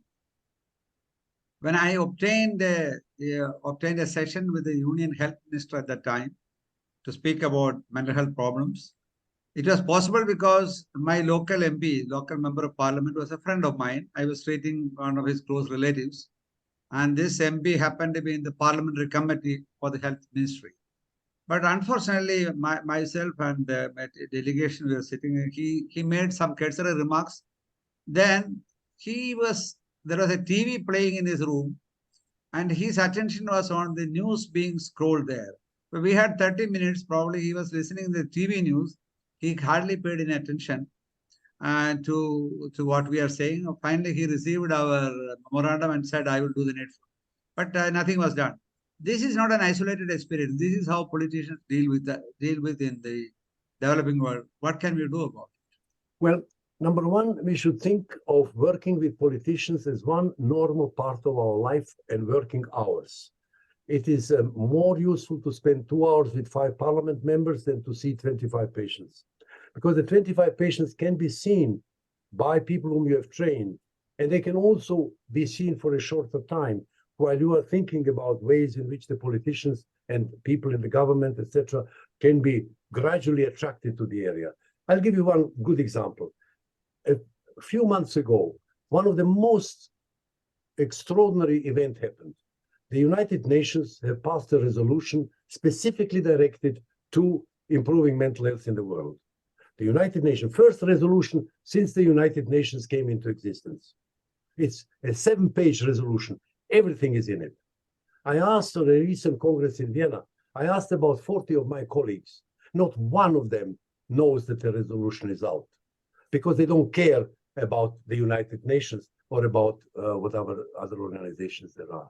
And one should probably understand that the role of a doctor is to a large extent also of a role of an advocate for his people who are sick. And therefore, if you're dealing with politicians, you must use the same weapons which they are using. They talk about resolutions and decisions and laws and other things. And psychiatrists very often neglect to speak the same language and to read the right documents and to go to them and speak. It means that they have to take part of their time, maybe half of their time, to learn all these things and bang on the door of people in order to do something about it. It's particularly true this is for primary prevention.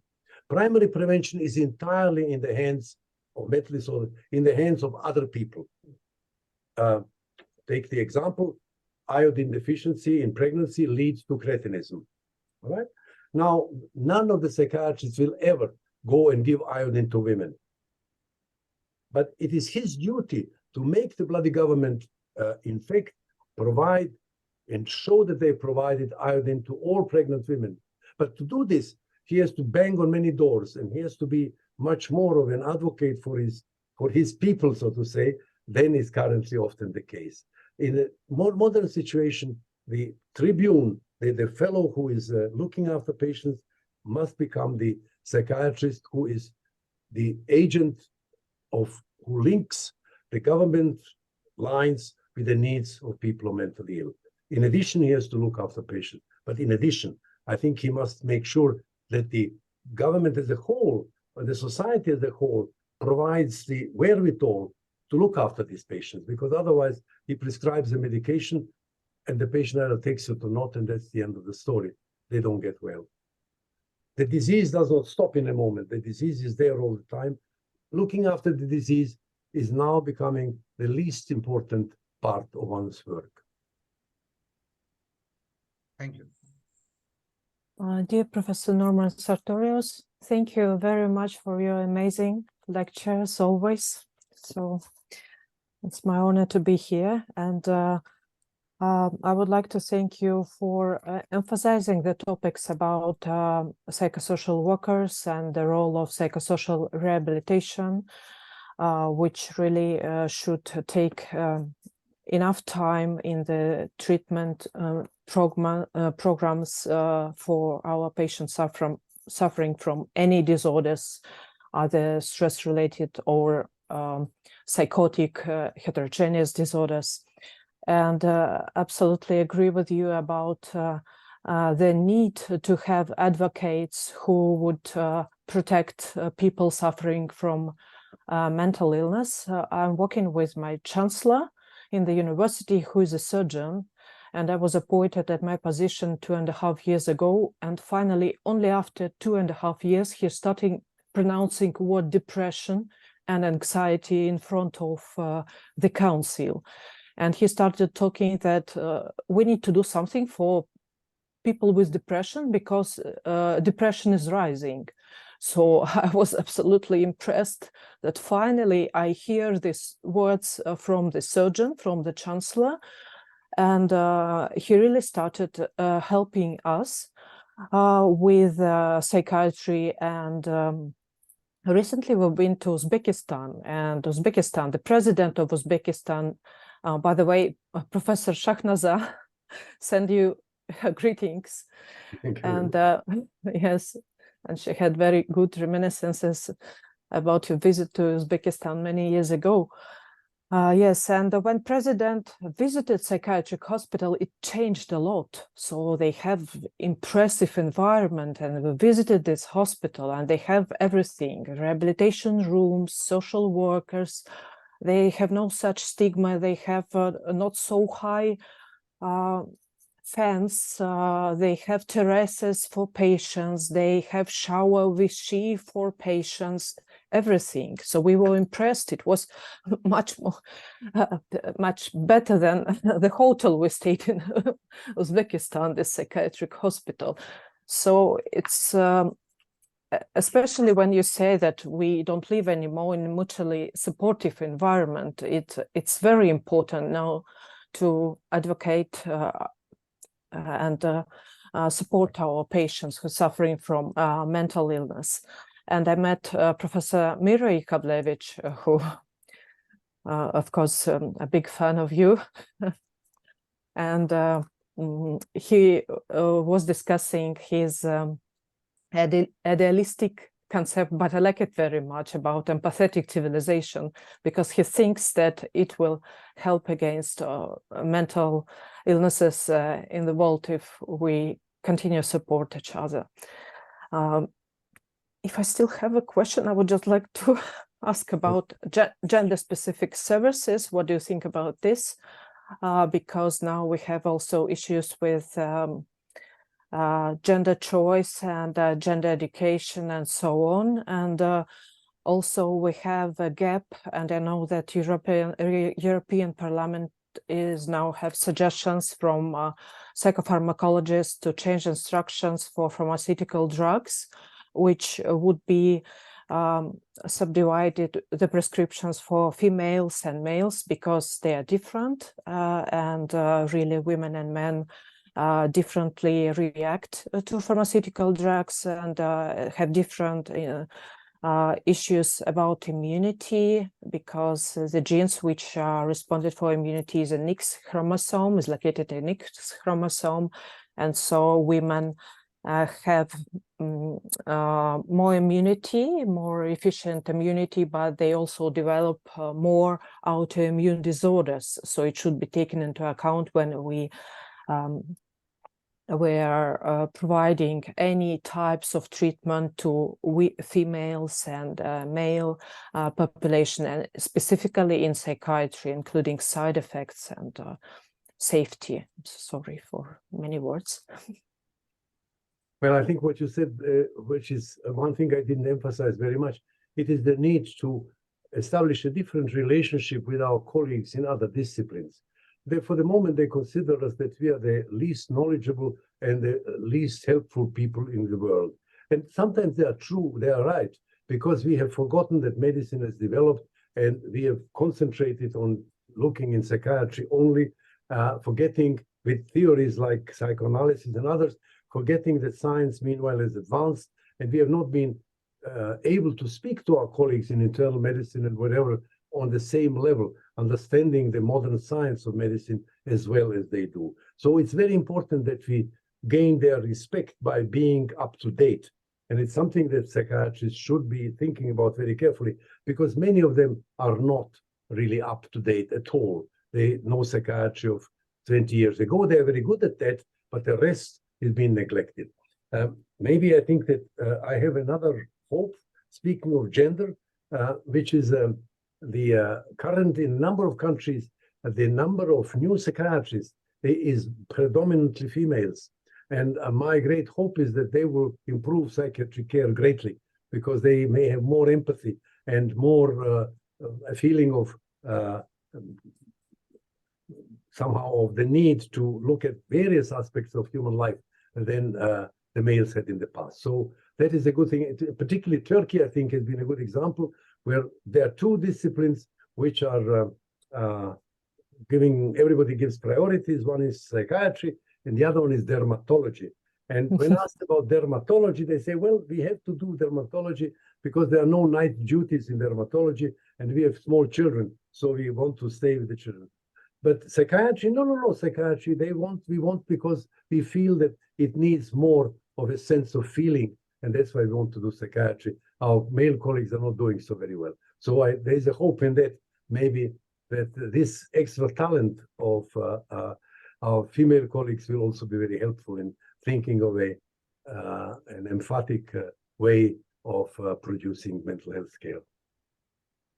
Thank you very much, dear Professor Sartorius. Thank you. This is professor of psychiatry at Department of Psychiatry, University of Witwatersrand, Johannesburg, South Africa. He was the editor-in-chief of Global Psychiatry Archive from 2018 to 2023. Previously, he was also the editor of African Journal of Psychiatry. His areas of interest include eating disorders, ethics, leadership, and adolescent psychiatry. Over to you, Professor Christopher, for your presentation on psychiatrist as a podcaster, personal reflection. Digit, thanks for your introduction. Thanks to Rainer for inviting me.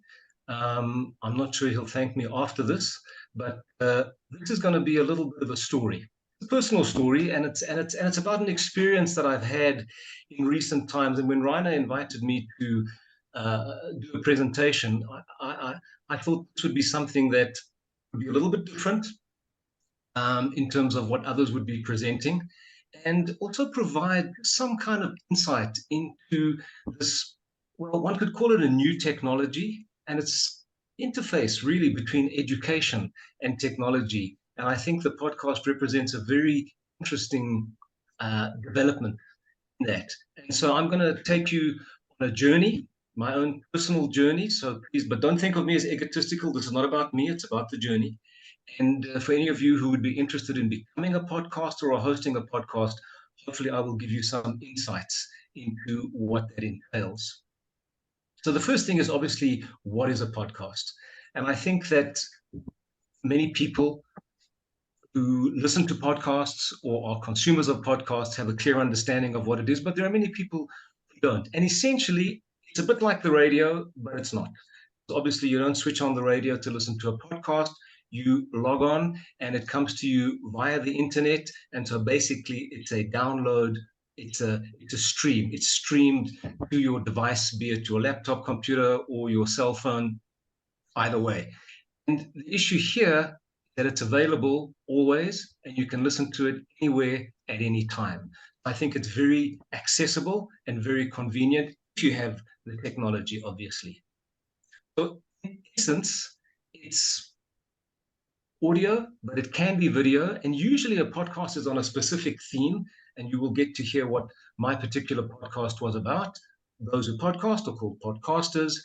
One thing they say, though, is that it's simple to create. I'm not so sure that it's simple to create, and I think you will see exactly why as I walk you through all the different steps and I show you the role players, and I name names for the sake of completion in terms of who they are and who they were, also to acknowledge them. So just to put it in perspective, as of September 2023, there were supposedly over 3 million such podcasts available, and some think it actually over 4 million. So when you produce a podcast and you put it out there, you've got a lot of competition in terms of the audience that you're potentially vying for.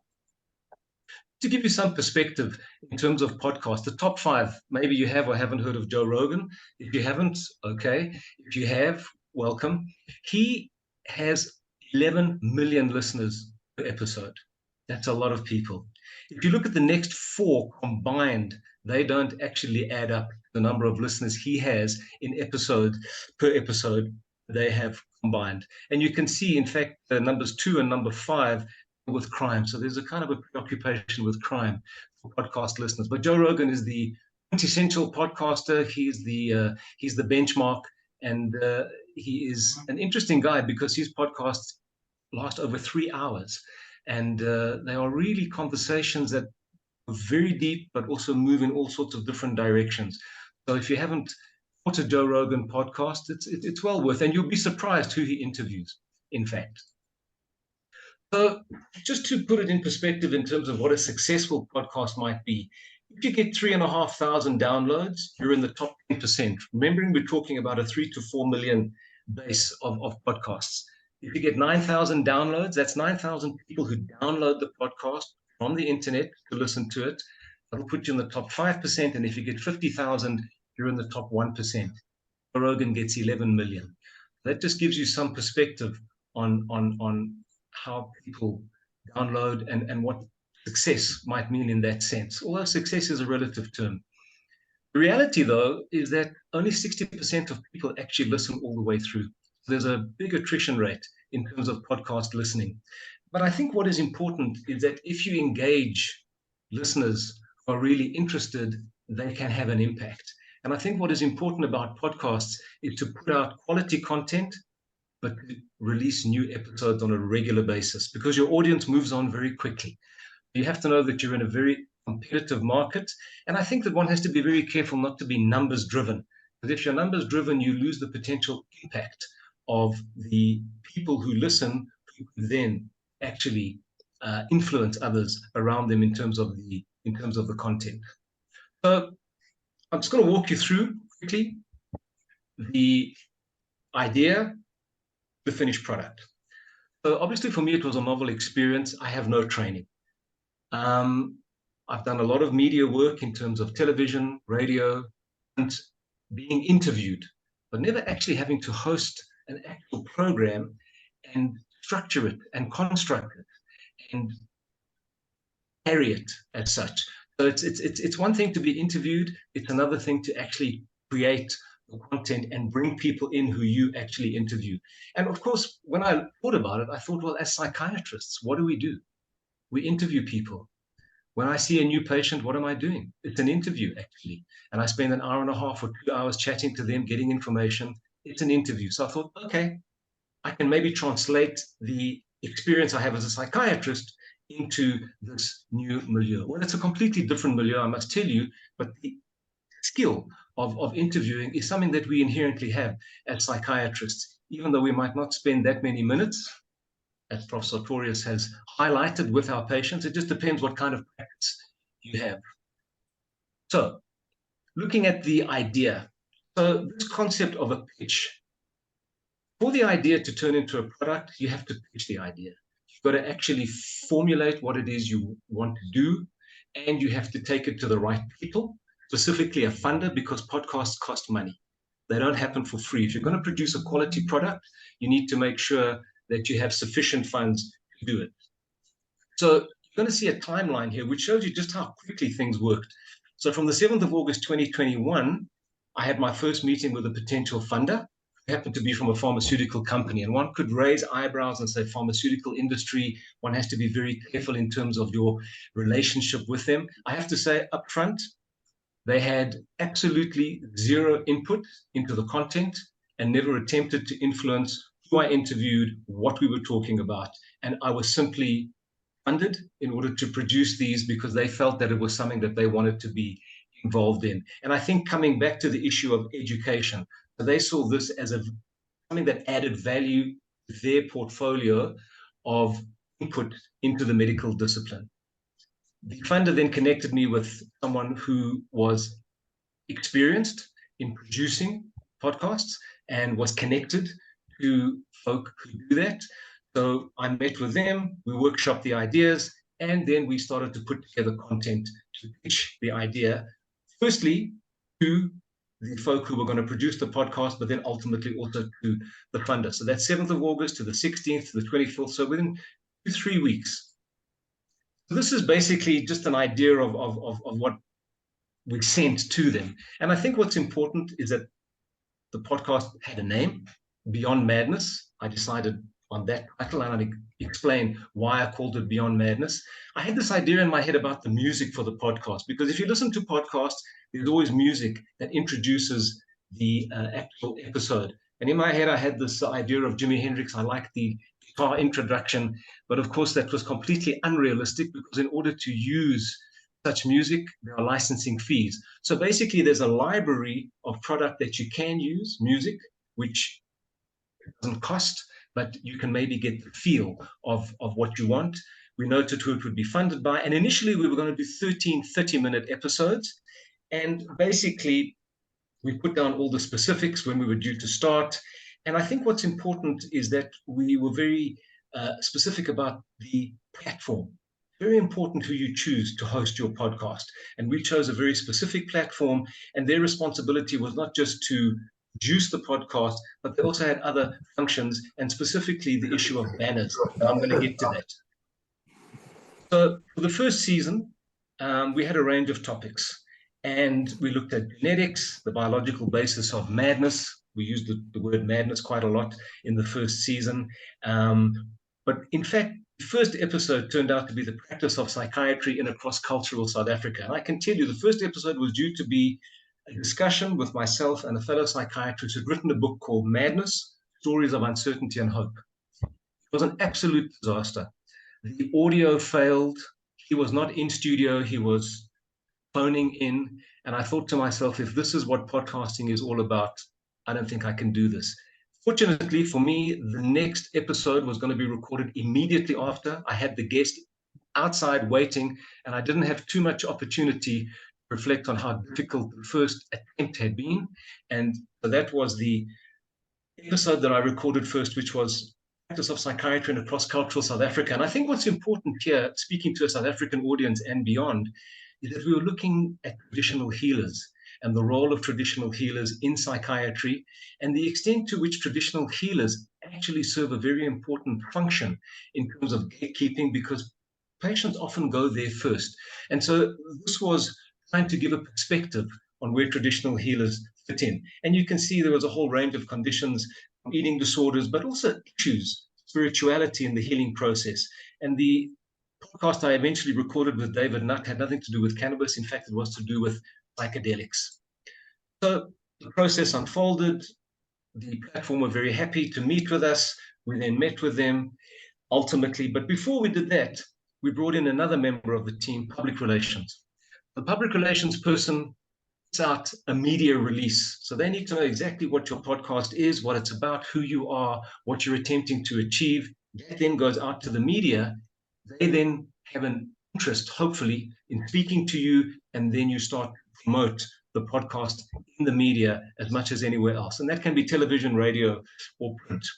So having met with the PR, we revised our pitch, and then we had the big meeting, and the team started to emerge. So now we're on 3rd of September. So literally within a month, we are sitting at the platform, which is cliffcentral.com.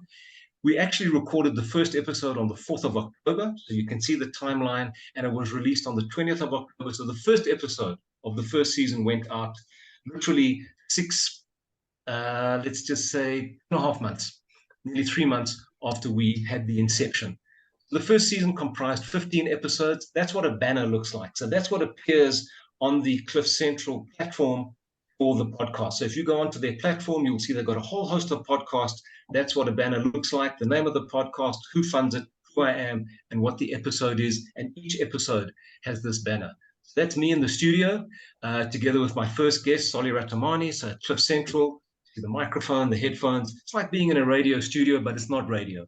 And as much as we are recording live, it's not broadcast live. It's recorded and then released.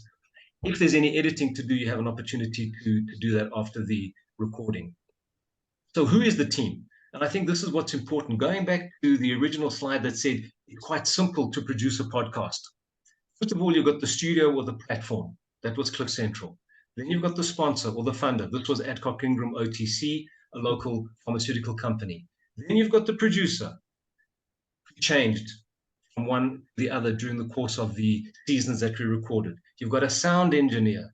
He's the guy who gives you the music, but more than that, listens to make sure that the technical aspects of the podcast are exactly as they need to be. You've got the public relations and you've got a banner designer. And in this instance, the banner designer actually became the sound engineer as the seasons unfolded because he was in training.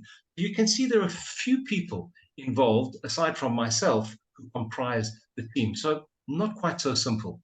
This is the last banner for season 4. You can see how it evolved, and also the music evolved. Things changed. My mood changed. I felt like a change. And so the podcast also changed in terms of the duration. From half an hour, we went to 1 hour. From having one guest, we went to having 2 or sometimes 3 guests. And I think what's important is that it's not just a Q&A, it's conversation. And I think this will be highlighted as we get understanding. Now, this has got nothing to do with the studio. This was actually arising out of public relations. One of the radio stations picked up on the podcast. They interviewed me, and the program that interviewed me was one thing, but there was another program on the same radio station who decided they wanted to host me for a month, every single Wednesday, to talk about mental health issues. So it gathered a life of its own, and that was an interesting experience. So we did 60 episodes, date. There's been 4 seasons, and you can find us on cliffcentral.com. Spotify, Apple, and Google podcasts. And we've had pretty good ratings. We're looking at 4.9 on Spotify, 4.7 on Apple. That's about as much feedback as one gets. One doesn't really get a lot of feedback. You meet people from time to time who've listened and they will share with you. Unfortunately, it's generally been very positive. So the podcast ran from the 21st of October. The last episode 60, was released on the 25th of July. We're in a bit of a pause now, which I will mention shortly. And what was really interesting for me is that we were picked up by a platform which is the #1 Spanish podcasts, and they literally lifted the entire 60 episodes and put it on their platform. No permission requested, nothing we could do about it. And I kind of looked at, in this instance, theft as a kind of a backhanded compliment, because they obviously thought it was of sufficient interest. Season 2, you can see the kind of topics, and what's really pertinent right now, one of our episodes was about photographers and the psychological impact of being a photographer in a war zone.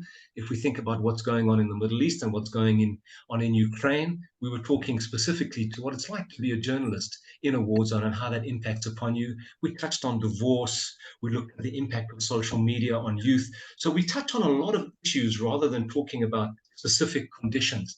And in this particular season, I was kind of interested in dealing with what's it like to have a sufferer at home. If you're a spouse, if you're a sibling, if you're a family, how do you cope with that? So the theme of living with somebody with an eating disorder, or living with someone with a learning disability, or with a substance abuse problem. So we then moved on to our final season via season 3.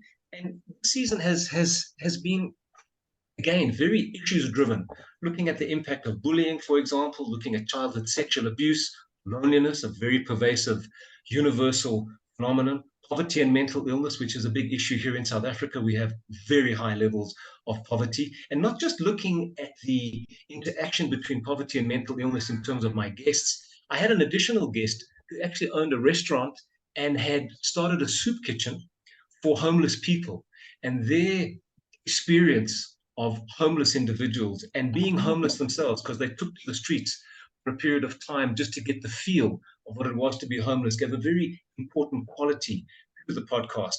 And we have a huge problem in South Africa with gender-based violence. I did one of my podcasts which was focused on, in this particular instance, a horrendous gang rape that had taken place involving multiple young women, and the impact of sexual violence on the psyche of the victim. And so we were looking at PTSD in that specific instance. So we really covered a broad range of issues, but the one that we ended off with was a very different kind of podcast, because I had 3 journalists. We were talking about journalism and mental health. And once again, looking at what's been happening to journalists in the Middle East and the Ukraine, and how many have actually been killed in their line of duty in these situations. So in this particular podcast, we actually had a studio audience. So it was the first time that we had done that, and we had a Q&A session. So we actually got to engage with the audience. So this was recorded both in terms of the visuals, which is a separate component, and then we condensed the sound into a standard audio podcast as well. So that was something of an evolution in terms of the podcast. So just looking in terms of the content, just a few personal reflections. Every episode has an introduction where I set the scene. So you really need to be au fait with content. And that introduction, well, be after that. The introduction that I'm talking about introduces the podcast, introduces myself, what the podcast is about. And that's consistent across every single episode. And so that's the intro. And then there's what we call an outro, which is exactly the same, just an abbreviated version. And the music is very important, I think. It kind of creates the mood. I moved from something which was a little bit more edgy to start with to something a bit more jazzy in the 4th season, which was more the way I was feeling by the time I'd gotten there. And we used as part of the outro the World Health Organization mantra, no health without mental health. And this was a consistent throughout all of the episodes. So I think your preparation is critical when you're putting together a podcast. And so after the intro, I would then editorialize a little bit where basically I set the scene. I framed the conversation up front. I think you need to structure the conversation. There needs to be a logical flow, but there's got to be flexibility within that, because at the end of the day, it is a conversation. And then there is the take-home message, which is your outro. And I think it's very important how you choose your guests. You need to have a sense of who you're going to have. Otherwise, you might find yourself with a nasty surprise. I think it's very important that they are not simply mental health professionals, but anybody who's a thought leader in the area that you're going to be discussing. So those are my scripts. So every single episode was scripted, and I have those scripts. And those took me a while. Each one, when I was thinking about what it takes to actually produce an hour of podcast, about 6 to 7 hours, maybe longer, of preparation per episode. So it certainly takes a level of commitment. What about the platform? Lessons learned. They must have the technical ability, and they should hopefully have what I call a stable of content where they are known for their podcast production. So you want to see what other podcasts they actually produce to get a sense of them. They should have an existing audience because they promote from within the platform. And of course, the support they give you and the promotion they give you is very important. And before every new season, I would go on with the founder of Cliff Central, Gareth Cliff. He's the guy on my right-hand side. And we would do a 1-hour interview where we would talk about psychiatry and mental health, and he would promote the podcast and alert his listeners to the fact that there's a new season about to start on that day. So the promotion is actually very important. So why did I do this, actually? Because I had no intention of ever doing a podcast, but I had been editor of South African Psychiatry, which is a medical publication. And what I essentially did was I converted the written word to the spoken word. Many of my guests had actually submitted and written articles for South African Psychiatry, because I think there's something different when you have a conversation. Something more comes out. Written words are static. The conversation is much more fluid, and it can take you in an array of different directions that you hadn't anticipated. I think what was also important about the podcast, and that's the educational component, the access. And I think what's important and very interesting about the podcast is that it's accessible information, and it's always there and anybody can access it. Patients have families, patients have friends, patients have colleagues, they come from communities. It's important that everybody has that access, and all of these people who don't necessarily get to see or experience a psychiatrist are getting that kind of information, which could be helpful for them. So one of the so the byline of South African Psychiatry is about the discipline for the discipline. The podcast, when I thought about it, was about the discipline, but for the public. So we were taking it beyond the discipline. So why did I use the name Beyond Madness? Well, I wanted to take people behind the scenes, beyond the immediate clinical reality of what psychiatrists did, and look at some of the conversations that psychiatrists have. And essentially, what do psychiatrists talk about when they talk about psychiatry? I could remember so many discussions that I would have when I was training and after I was training with colleagues in the duty room, the nurses' station, where we would talk about patients, talk about psychiatry. And I always found those so helpful. And in a sense, I wanted to take those conversations and put them out there, because I think they were also very informative, not just for me, but for anybody who might have been listening. And the one thing I also attempted to do was to show how psychiatry has implications for society, but how societal happenings, things that go on in society, have profound implications for emotional well-being and mental health. We were really looking at this interaction between psychiatry and society. In terms of what I was trying to do, ultimately, I think it's a bit of a busy slide, but the truth is I wanted to show people the richness of psychiatry. Psychiatry is not this hard, simple biological science where patients are reduced to genes or molecules. They're living human beings. And I think that psychiatry has a lot of art beyond the science. And there's a lot of thought that goes into psychiatry. It's probably, for me, the most thoughtful of all the disciplines. I also wanted to humanize psychiatrists. People have a lot of stereotypes, not just about psychiatric patients, but about psychiatrists. And I needed to humanize psychiatrists to show who they are, how they think. I think what was also important was to show that mentally ill people should not simply be defined by their mental illness. They're people. And I suppose, in essence, what I was doing was ultimately destigmatizing both patients and practitioners. So you could say, well, so what? The podcast, what about it? Well, podcasts are an increasingly popular medium. As you see, there are many millions out there and many, many millions of listeners. It's accessible. It's empowering. A lot of people now get their information from podcasts, actually, not just content in terms of theoretical information, but even their news is coming through podcasts. And I think it's very empowering in that sense. Also, it's an available resource at no cost to the listener. Of course, you have to have the technology, the practitioners, trainees, patients and families. But what I found interesting is that one of the leading organizations in South Africa, the South African Depression and Anxiety Group, who do a great service to patients and their families, actually was using the podcast to train their counselors. So this was really very gratifying for me because I thought, great, it's being used because that's what it's there for. It's a resource, it doesn't cost you, take it, use it, benefit from it. So what did we achieve? I don't know, to be honest with you, practically. Very difficult to say. Did we promote awareness and create understanding? Well, Gareth Cliff, who's from cliffcentral.com, said to me, consider this. He said, because we used to get over 2,000, getting up to 3,000 downloads per episode. He said, think about you lecturing over 2,000 people in a hall every week for 60 consecutive weeks. And I began to realize, yes, that's a lot of people that you reach, actually, when you think about when you go to a conference and you lecture to people, when you lecture to an audience, that's a lot of people. And you're doing it over a consecutive period. So hopefully it had some reach and hopefully it had an impact. Did the sponsor benefit? I don't know. Did it lead to more sales of their product? Well, we never promoted any of their products, actually.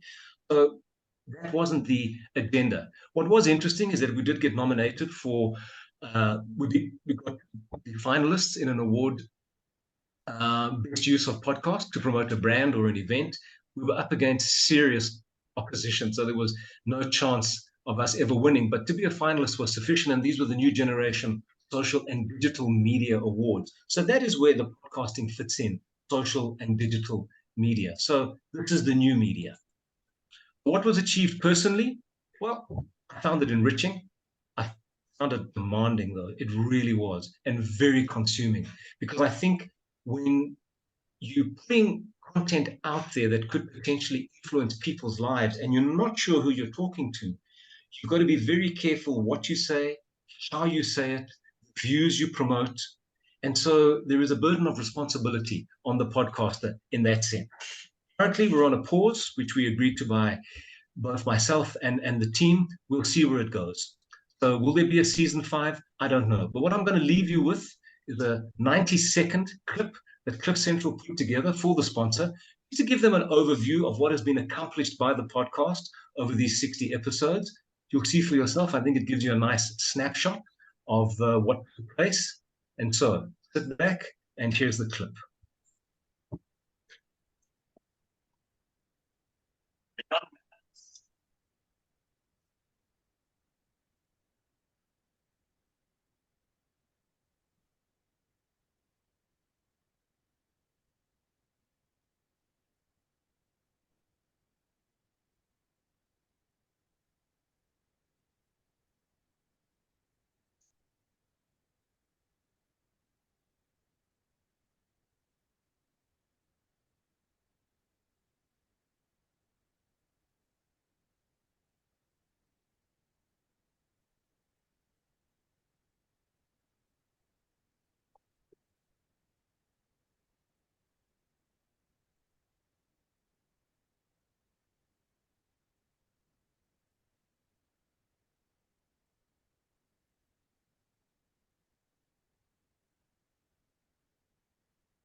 You're confused, huh? அதான் ஆரம்பிச்சு போயிட்டு இருக்கு நான் secretary sir அனுப்பிச்சிருக்கேன் நீங்க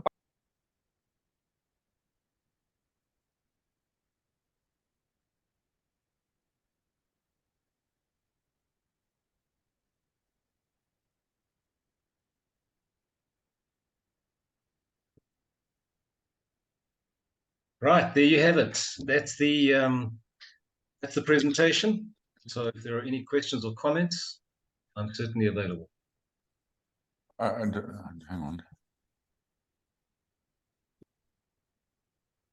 Yeah, thank you so much, Professor Christopher, for a wonderful presentation. This is not a conventional presentation that is usually seen in conferences. This is something No. very new and out of the main core of biological psychiatry or psychosocial aspect of. Hello, August audience. Let me take this opportunity to introduce myself and the audience and speakers therein. I'm Dr. Rohit, and I'll be taking over the session from Dr. Sajid now. To introduce Dr. Hans Grabe, as Professor said, he is a well-accomplished psychiatrist and a researcher. Dr. Hans Grabe will be addressing the intricate facets of the long-term consequences of traumatization, drawing from cutting-edge research in psychology and related fields. The presentation is poised to explore how traumatic experiences can imprint lasting effects on mental health, behavior, and overall well-being. By delving into recent findings, Dr. Hans Grabe will be navigating the nuances of resilience, coping mechanisms, and potential avenues for intervention in the aftermath of trauma. It promises to be an enlightening discourse, unveiling insights that contribute to a collective understanding of the enduring impact, traumatization, and the human side. Dr. Hans Grabe, over to you.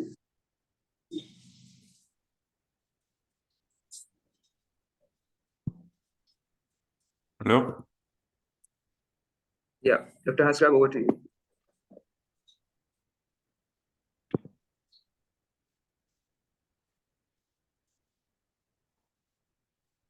So, Hello. can you hear me, Rohit? Yes, I can hear you. Okay. So you're finished with the introduction? Yes, I did.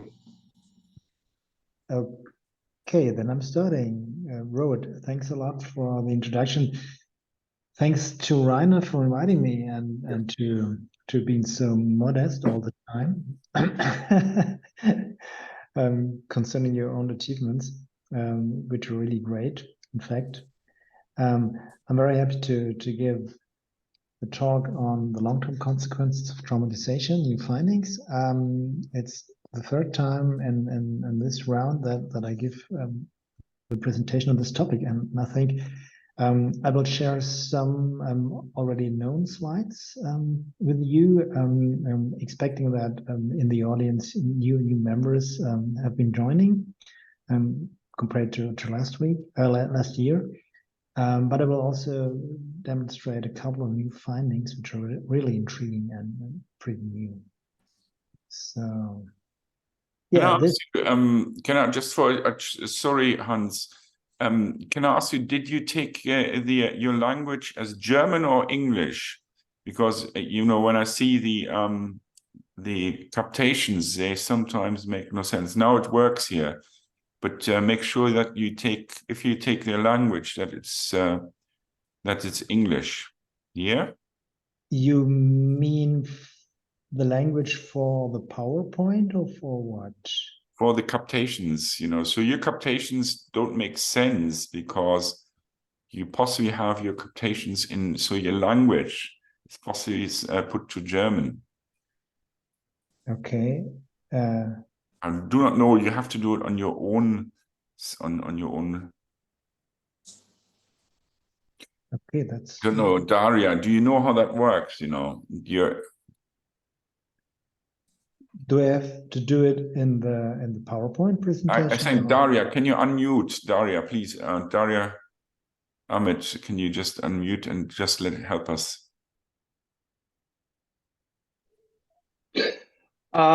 There's no problem from my side. I can see the screen and no, but you possibly know he has.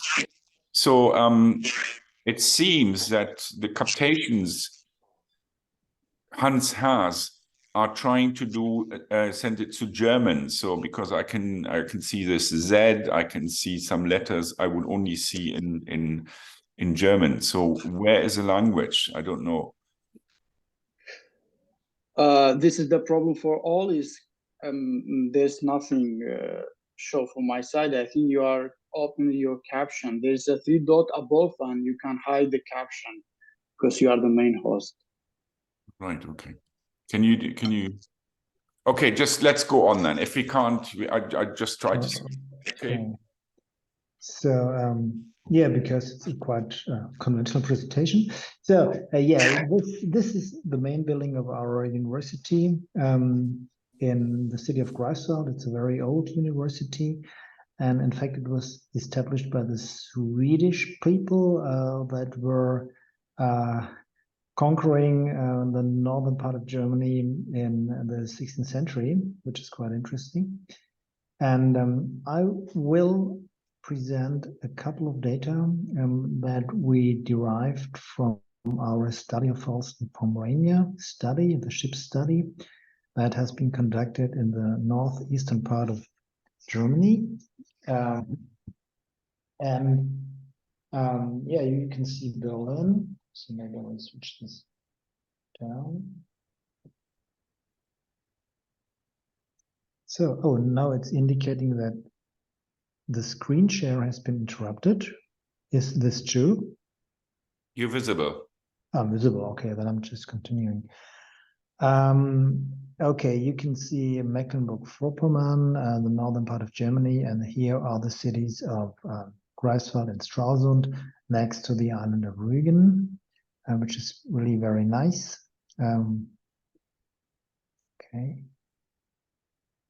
Okay, here are the white chalk cliffs of Rügen. This is our scanner from the study of Pfalz and Pomerania. Since 15 years, we are investigating the whole body MRI scans from all participants of the study of Pfalz and Pomerania. And this is just an example of a conventional GWAS plot, indicating that we are doing a lot of omics data analyses, which is quite interesting. But today I'm not talking about all the omics and genetic stuff. We are following a multi-level systems approach, especially when we are talking about childhood trauma. Childhood trauma, of course, occurs in childhood. This is pretty clear. And this is also one of the main problems, that childhood trauma occurs very, very early in life, and that childhood trauma hits during a very sensitive period into the child's brain, because the child is developing, the child's brain is developing, all the neurons are being connected, and all the networks are doing all their learning driven by interactions and by the environment, by all the sensory input. And during this very, very sensible and vulnerable period, childhood trauma really disrupts and interferes with all these learning processes and all this stuff like memory consolidation and robust attachment and binding. So this is pretty harmful to many of the victims, and we are investigating in the adults, of course, a lot of genetic data, transcriptomic data, proteomic data, and we're doing MRI scanning. And in the end, can I ask you, do you move the slides forward? Because I still see the study of Pfalz and Pomerania. Is this correct? Oh, yes. No. I'm moving the slides forward. So, okay, maybe I will stop again and I will try to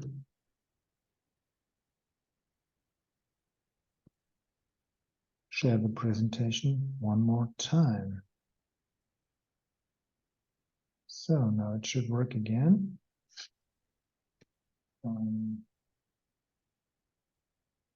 Yeah, if you go into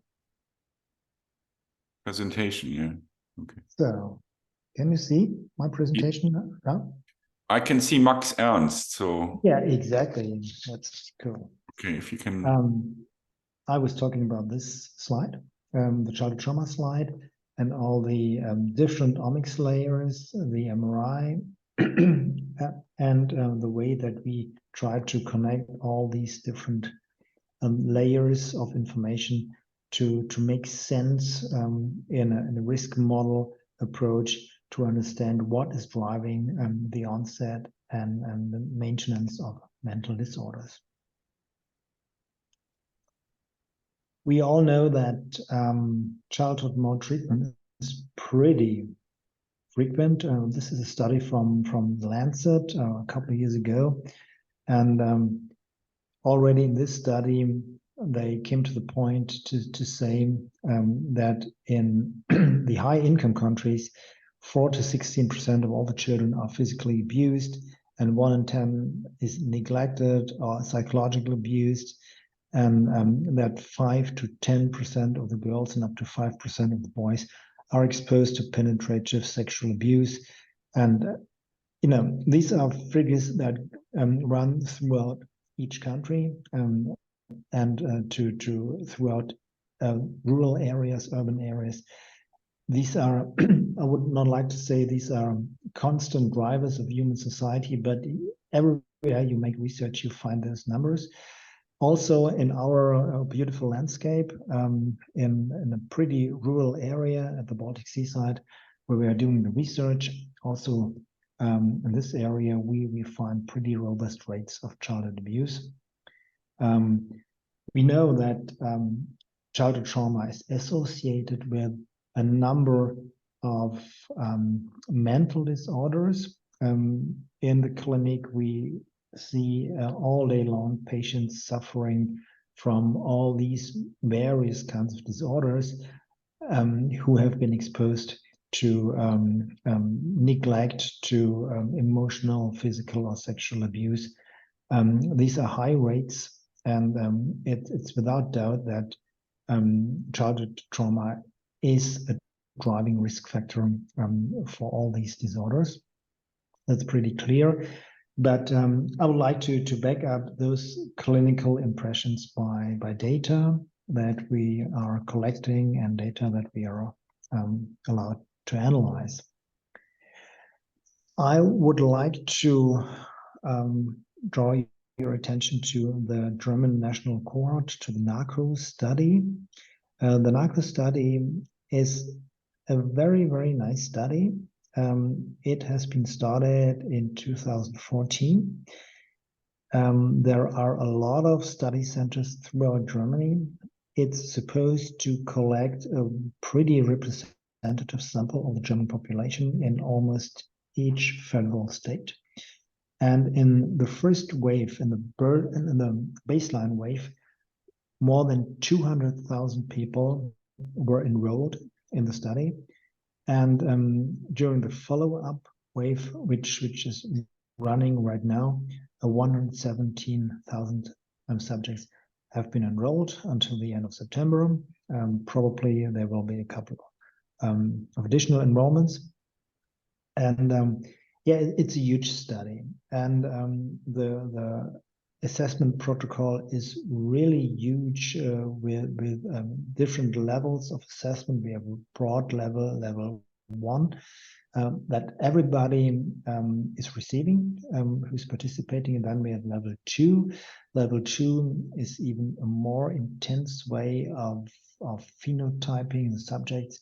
About 40,000 subjects are participating into the level 2 examinations, which comprise a very broad neurocognitive test battery, also a whole body MRI protocol, and various other tests and interviews.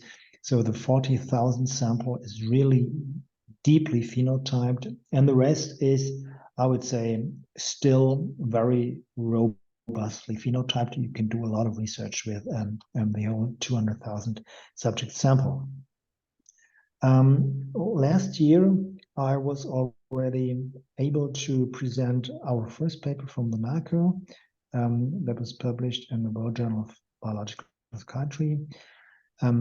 Back in that days, we had only the sample, the starting sample available after quality control, roughly 76,000 subjects. And we were analyzing in this paper the so-called CTS items, the childhood trauma screener items. The childhood trauma screener has been derived from the childhood trauma questionnaire. The childhood trauma questionnaire has about 28 items, which is far too long for such an epidemiological study, because time is money, and the participants are requested to fill in numerous questionnaires, and each single item counts in terms of participation, in terms of missing values and stuff like this. So we tried to reduce the 28 item questionnaire to 5 items that are representative of these 5 dimensions of physical neglect, emotional neglect, physical abuse, emotional abuse, and sexual abuse. And on the right side, you can see the prevalence in this sample of maltreated subjects. What's the definition of maltreatment? We say if you suffer, for example, from physical neglect to a very high degree. And the question was, for example, when I was growing up, I knew there was someone to take care of me and to protect me. And when the participants are indicating never or rarely, this is a severe rating score for this item, whereas sometimes, often, or very often is the positive rating. So everything was fine in their childhood in terms of physical neglect. So just when they are indicating never or rarely, we consider them to be physically neglected. And this goes through the other questions as well. Emotional neglect, for example, someone in my family helped me feel important or special. Physical abuse, I got hit so hard that I had to see a doctor or to go to the hospital, which is really a very high level. Emotional abuse, people in my family called me stupid, lazy, or ugly. Sexual abuse, someone tried to touch me in a sexual way or made me touch him. So these are the items, the wording of the items. You can see for sexual abuse, the definition is a little bit broader. So when the participants are indicating this occurred rarely, we already consider this as being positive for this item. Whereas, for example, emotional abuse, you at least need the rating of sometimes, the scoring of sometimes, before we say this subdimension is considered to be fulfilled. So here are the prevalences. You see they are not too high because of our strict definition, but this is something that I would consider to be the core of maltreatment, and sometimes the subjects fulfill a couple of these dimensions. It's not only a single dimension, but they are interrelated, of course. And last year I already showed that indicated in black, the people with childhood abuse experienced higher scores of depression in terms of PHQ-9 ratings. This is abuse, this is neglect, this is any kind of treatment. And GAD-7, this is general anxiety scores. Even there you can see it's a clear effect of childhood trauma or maltreatment. And also in the PHQ stress scale, you can see that those people who indicated childhood trauma many decades before still are suffering in mean from much higher values in terms of recent stress experiences. So, and now I would like to move to another paper from the NACO. This paper has been accepted for publication in the German Ärzteblatt, Deutsche Ärzteblatt. Currently it's in press. The title is Childhood Maltreatment as Risk Factor for Somatic and Psychiatric Disorders. I'm now interested to move this. During adulthood in a narco health study. Here we can see that roughly 156,000 subjects are enrolled in all these different disorders. So we were investigating in this study cancer, myocardial infarction, stroke, diabetes, COPD, anxiety, and depression. I just mentioned here the German wording because in the following figures, I'm sticking to the German word because I was not able to change the figure because it just had the PDF. So it's cancer is Krebs, and stroke is Schlaganfall, and anxiety is Angst. Probably you know it from the German Angst, which became internationally very famous. German Angst. So, okay, what did we do? You can see here on the y-axis the odds ratio for the likelihood of the occurrence of all these disorders. The first one is cancer, the second is myocardial infarction and stroke, diabetes, so COPD, anxiety, and depression. And in gray, you can see that these are the subjects who have indicated that they have no childhood traumatization or just a mild form, which we consider as none, or they are indicating a moderate to severe childhood abuse, which is indicated in the orange-red dot. So I will go through the different points. In cancer, you can see a statistically significant increase in the incidence of cancer in the people who are indicating a childhood trauma event. Myocardial infarction, you see there is a connection of the confidence intervals, but nevertheless there is some kind of increase in the rate of myocardial infarction overall age groups. Stroke, the third one, is very clearly elevated in the subjects with childhood trauma. Diabetes, it's also elevated. In COPD, it's even more elevated.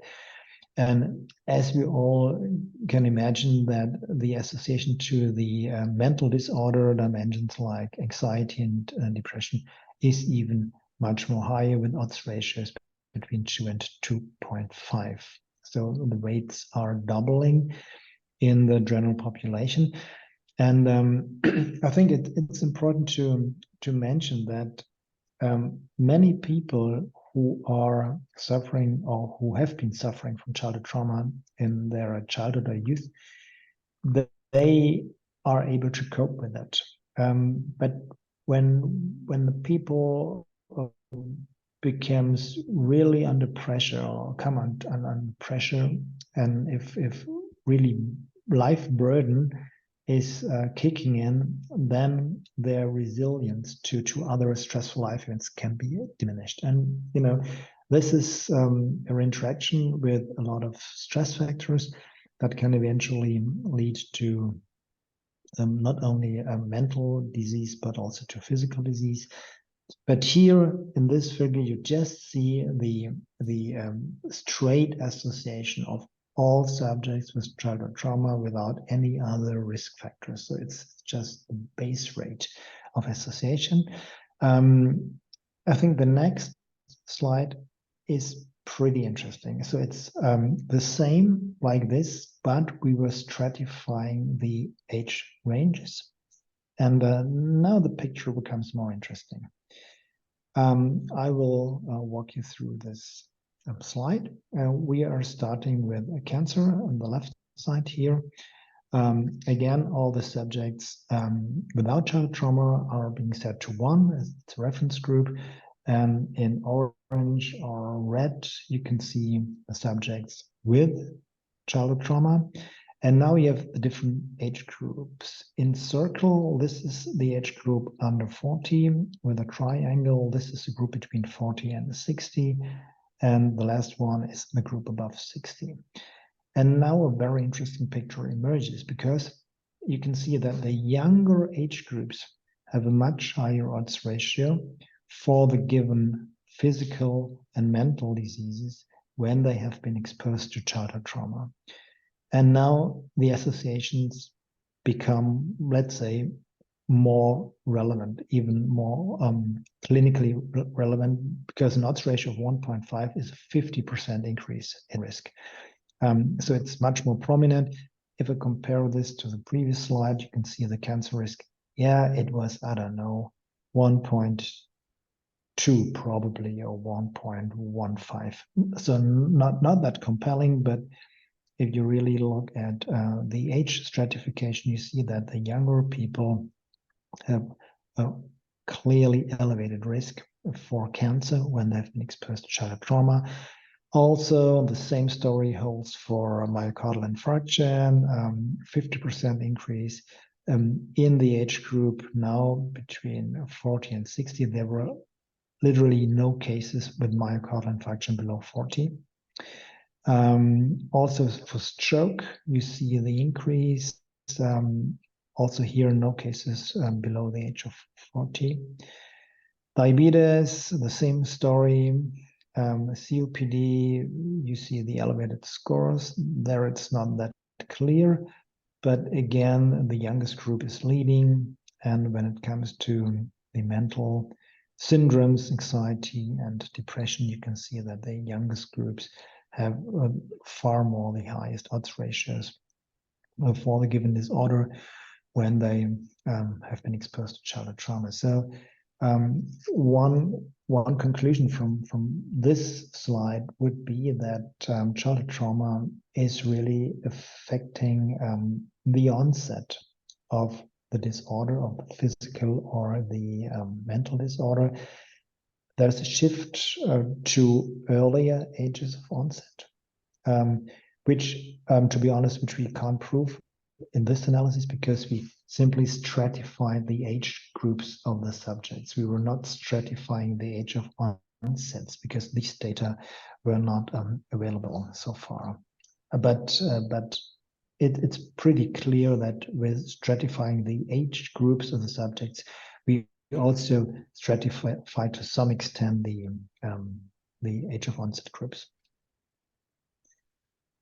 So I think this is pretty interesting, and this becomes really clinically relevant because we see in everyday clinical practice that severely affected people from childhood trauma, they do suffer from multiple physical disorders. And here you can see that they do occur not only in numbers throughout the life, but also earlier in life.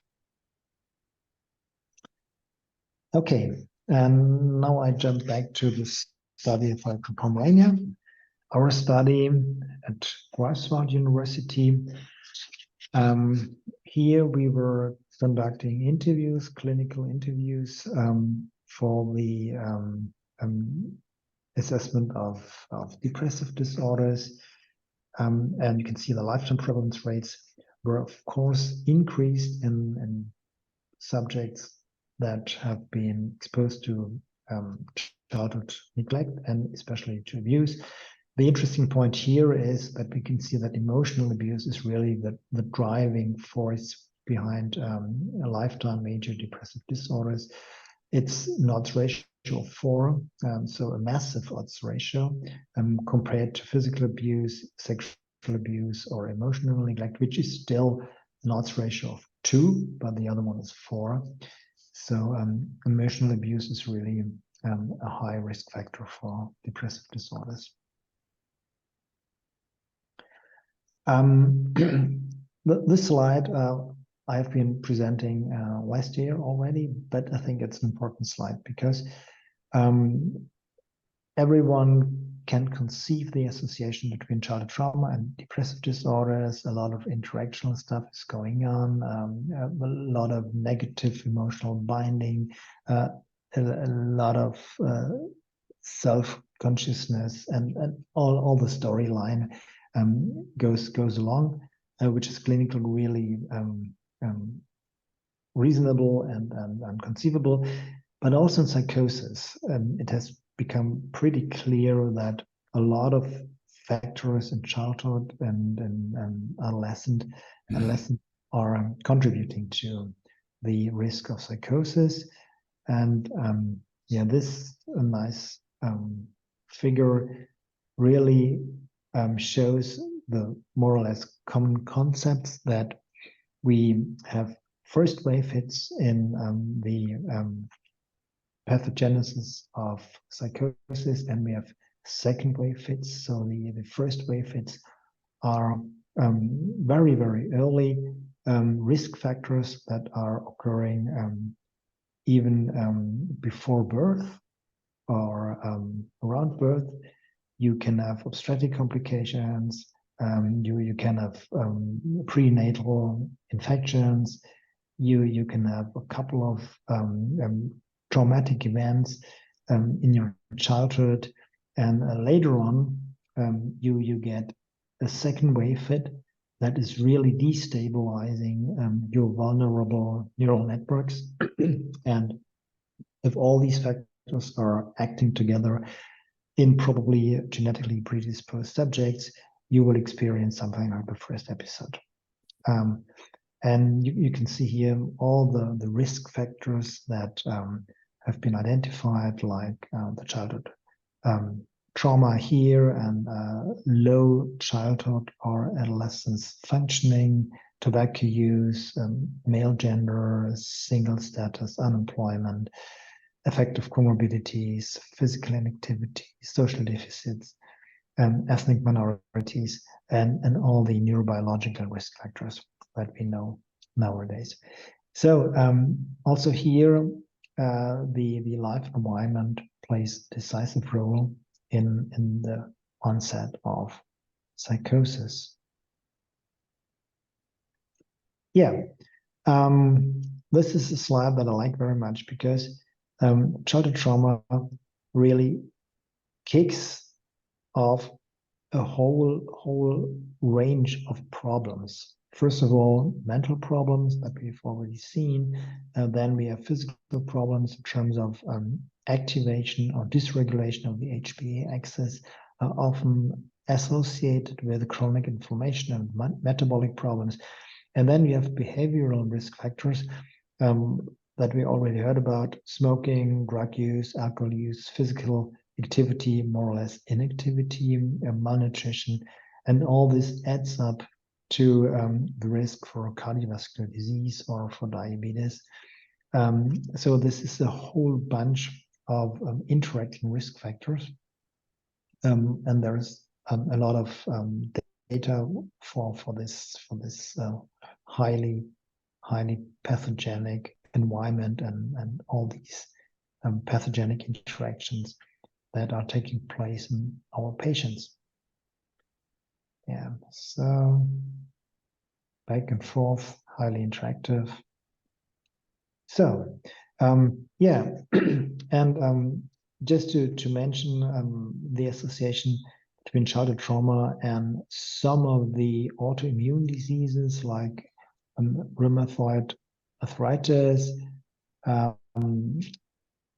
It's interesting because we have to acknowledge that childhood trauma obviously leads to some very early dysregulation of the immune system. So the distinction between self tissue and tissue from bacteria from outside the body is not working properly. So there is a higher risk for autoimmune disease in subjects with childhood trauma. You can say the increase of odds ratio for all these facets of childhood trauma in a patient with rheumatoid arthritis. Pretty robust odds ratios. And the same occurs when we are talking about multiple sclerosis. Just have to switch this one. You see case control study here, again, for emotional abuse and for sexual abuse and emotional neglect, you see pretty strong effect sizes, which are highly significant. So also in a brain-related disease, autoimmune disease, you have a higher risk in subjects that were exposed or have been exposed to childhood trauma.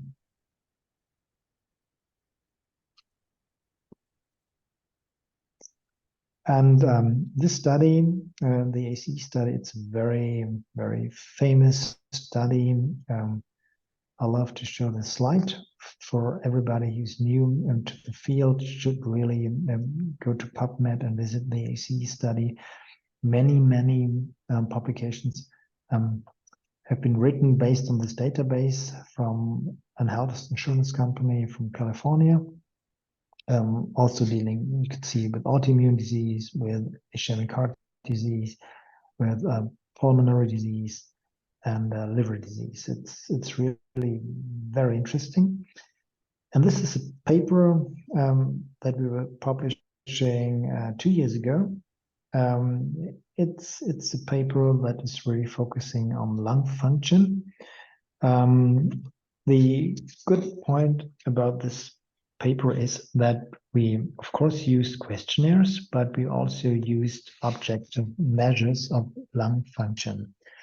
And you can see that we had 350 subjects with childhood maltreatment positive and more than 1,000 without childhood trauma. And these are the results from the questionnaires or from the interview.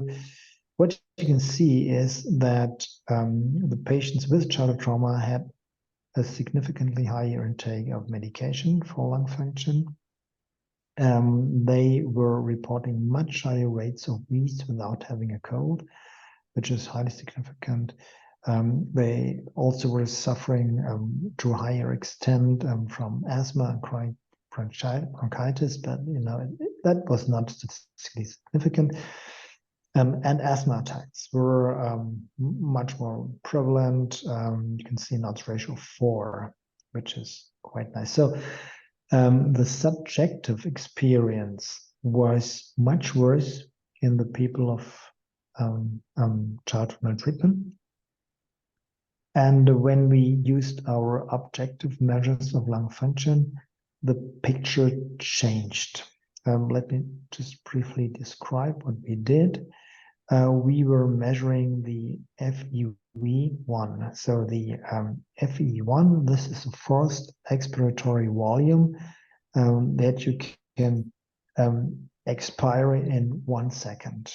So it's a lab testing. The FVC, this is the forced vital capacity. So how large is your volume that you can really breathe in and breathe out if you work hard on this breathing operation.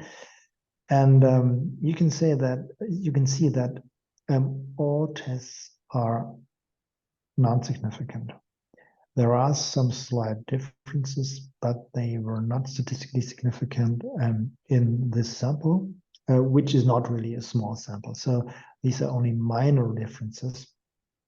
And compared to the results of the previous slides, one has to conclude that probably the patient with childhood trauma, they were receiving more medication. Maybe they had a very good treatment, and their objective parameters were not really different from those without childhood trauma, which can be really a very good result of all the medical treatment that is taking place in Germany. But in the end, it remains that, we're just going back, that the subjective ratings were much worse. So the wheeze without having cold, the rate of asthma and chronic bronchitis, the asthma attacks, everything was rated much worse by the participants. Disrespect the objective measures. So, and I think this is a point that maybe subjects with childhood trauma are more sensitive to physical stress, that they are more prone to negative subjective experiences, and that they are in fact suffering more from the same disease, from the same underlying disease, because of their vulnerability. Okay, this is a result slide from the ACE study comparing the degree of childhood trauma to the rate of cardiovascular disease in the ACE study. You can see here, this is the ACE score. With increasing scores, you have much higher ratings of childhood trauma. And the endpoint was ischemic heart disease. And this is a logistic regression analysis. And you can see that with increasing ACE scores, you have an increase in odds ratio for ischemic heart disease, which is increasing from 1.1 with one childhood trauma symptom in the ACE score up to 3.6 when you are at maximum with your childhood trauma rating. And when the authors were using different models, the odds ratio decreased a little bit. The different models are referring to different sets of covariates of different sets of confounders. So when we take a look at the fourth model, this is a model where they were really adjusting for everything, and they were adjusting for age, sex, race, education, and then they were adding smoking, physical inactivity, body mass index, diabetes, hypertension, and then they were adding anger and depressed affect. They were including all those covariates into the last model.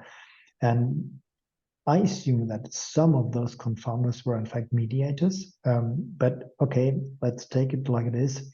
There was still a 2.3 odds ratio, so a 130% increase in ischemic heart disease, irrespective of all those confounders, which is a strong result and which really matches very nicely into the other data that are already presented.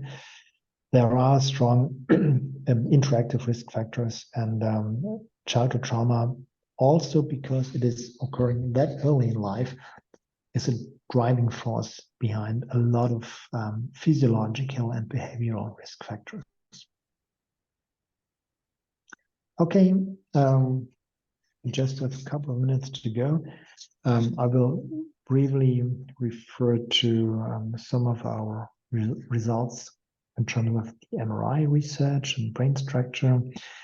I pointed out before that the developing brain is pretty vulnerable because, of course, in the prenatal phase and in the childhood phase, in the adolescence, the brain growth is performing really high tasks. The brain is connecting all the neurons, the networks, and is really making up a picture of the world, and everything is developing, the personality, the language skills, the social skills, everything. And stress might be very, very harmful to this process. And there's a study where the authors tried to figure out in which phase stress is most harmful, and yeah, they define also stress on the GPA axis, where you get problems with the growth of hippocampus and the neuroplasticity of the hippocampus, which is really affected in the postnatal stress phase, or in adolescence, you have problems with the maturation of the frontal cortex. And yes, in adulthood, you have problems with the emotion regulation and the amygdala. And very early on, you get problems with neurodegeneration or with dysfunctions because all your networks are being exposed to too much stress. So it's something that is phase dependent, but in the end you can say stress is not really good, at least if the stress level exceeds a certain threshold.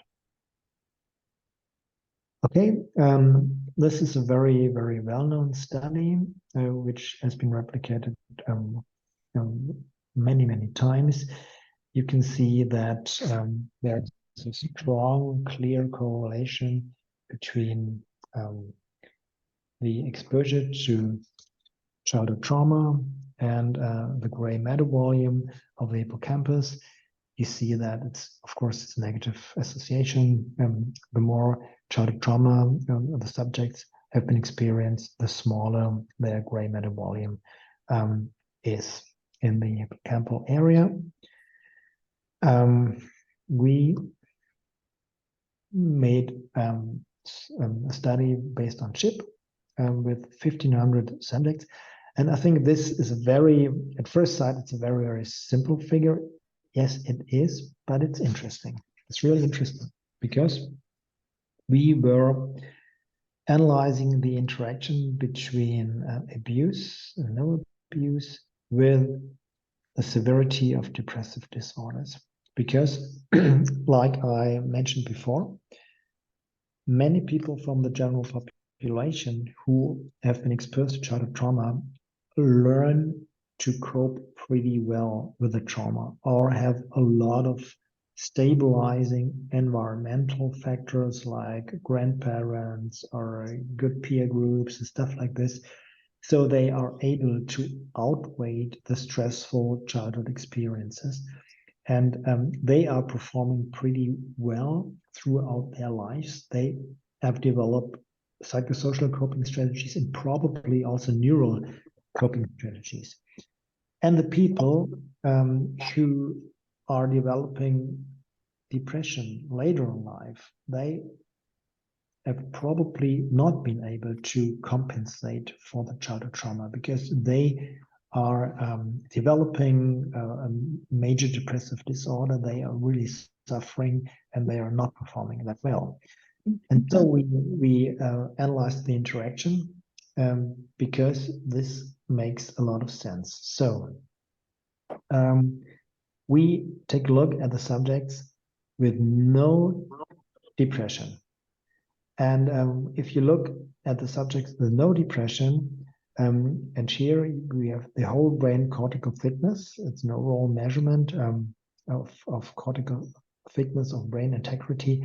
You see that the people with childhood trauma, with abuse, have a higher mean cortical thickness compared to the non-depressed, non-abused subjects. So this is interesting because this could probably indicate that there was something going on like compensatory mechanisms, really in neurobiological strengthening of the brain to really be able to cope with the childhood trauma. Okay, this is an interpretation, but probably it works. And we were also analyzing all these effects in various brain areas separately, of course. And if you go to the group of mild depression, their both groups are pretty overlapping. And when we enter the stage of severe, oh, is it possible to mute Imran? Imran, can you mute your mic? Okay, now it's silent. Imran, is it possible for you, or can I mute your mic? I can do it. I think I should do that.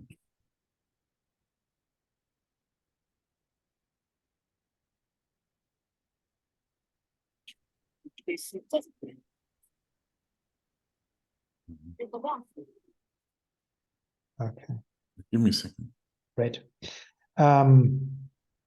So, and when we enter into the group of severe, moderate to severe depression, then we see something that we're expecting that the people with childhood abuse and moderate to severe depressive disorders had the lowest cortical thickness in mean. compared to the subjects with no abuse. So this is pretty straight line here. So the message is that the people with abuse are not performing bad or worse in every condition, but when depression enters so-called the game of childhood abuse, when childhood abuse is that severe that coping is not sufficient to keep depression away, then we see a neurobiological correlate in terms of lower cortical thickness.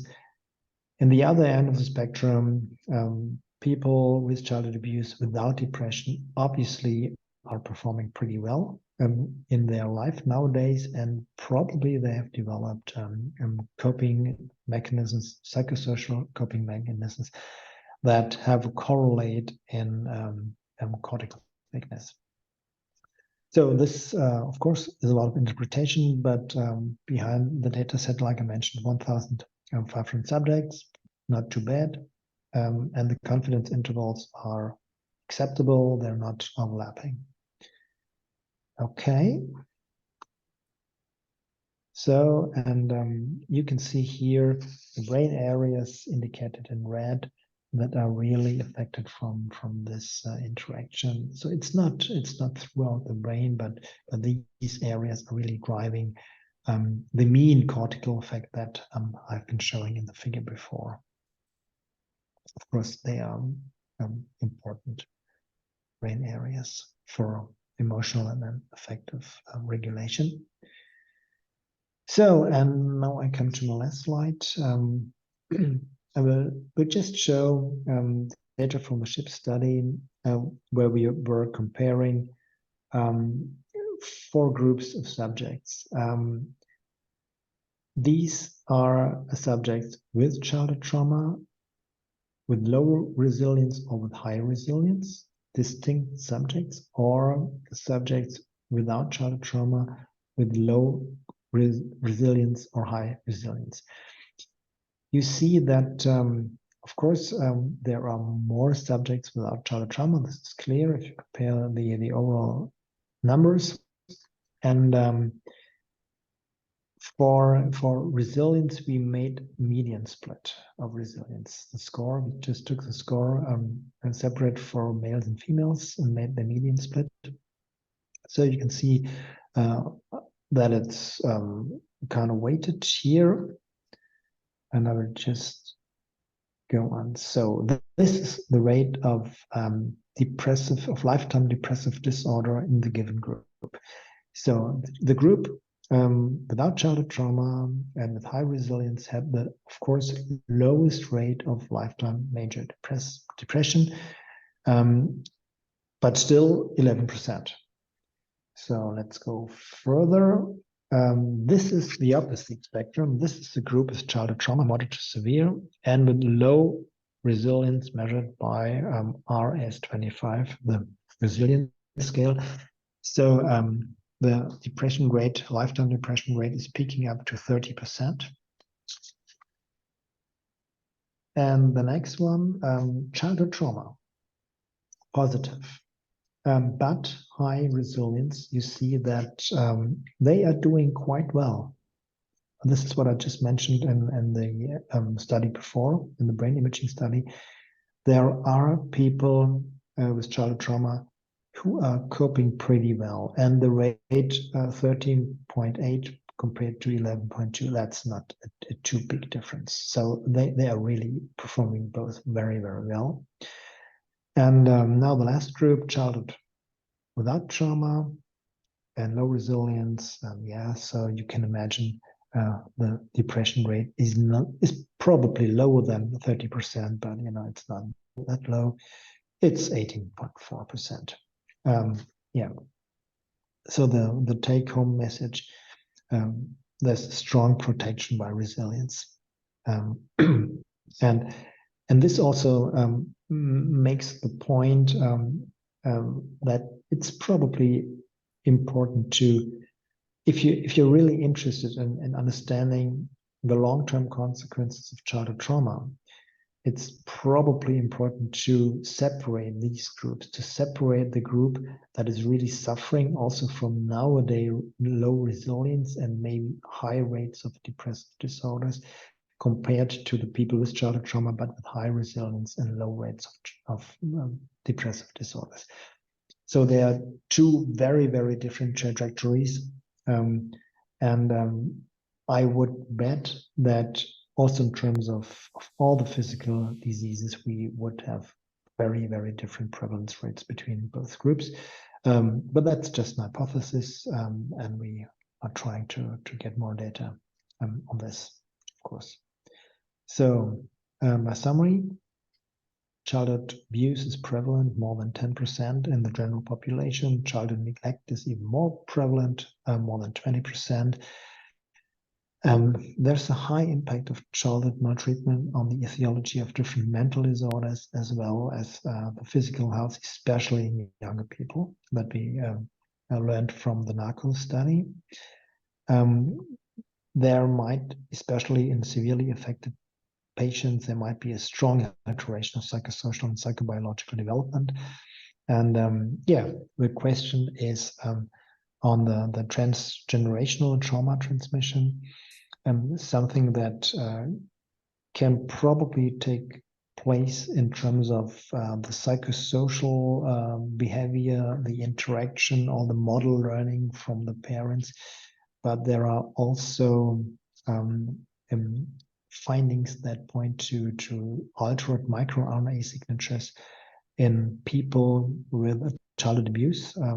We have also published a couple of papers on altered microRNA patterns in whole blood in subjects from the general population that were suffering from childhood trauma.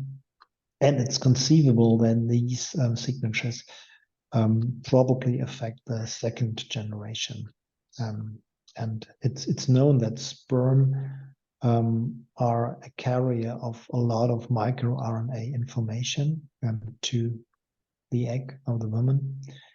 So this could be a biological way to transport environmental information from one generation to the other via biological ways and molecules. So thanks a lot for your attention. I was very happy that I could be here with you today. So questions? May I just, when you look at these brain studies, what's cause and consequence? Because some people, let's say kids who have less education or whatever, have ADHD or autism or alcohol, they behave a little bit, if you have whatever less or ADHD or ASD, wouldn't that cause more trauma as a consequence? So what's cause and consequence? So if you have behavioral problems because you have brain, poor memory or brain disorders or anything, so what's the cause and consequence there? How can you sort this out? And the other one is if you take poverty, or let's say poverty and inequality away, how would that look like? Yes, I'm totally agreeing with you that sometimes the victim is driving the abuse by himself or herself as well. We can't rule out this way of interaction. The victim is not always the passive one, and especially when people have been victimized, they change their behavior and they become probably exposed to new forms of traumatization. They are engaging in fights. They are engaging in probably emotional abuse because they are misbehaving in school and stuff like this. So I really think that the assessment of childhood trauma is something like a surrogate parameter for a dysfunctional environment, a dysfunctional interactive world. And when we are talking about genetics, we know that at least in conventional families, the children are the product of their parents. And the parents are carrying 50% of the child's DNA, and so and vice versa.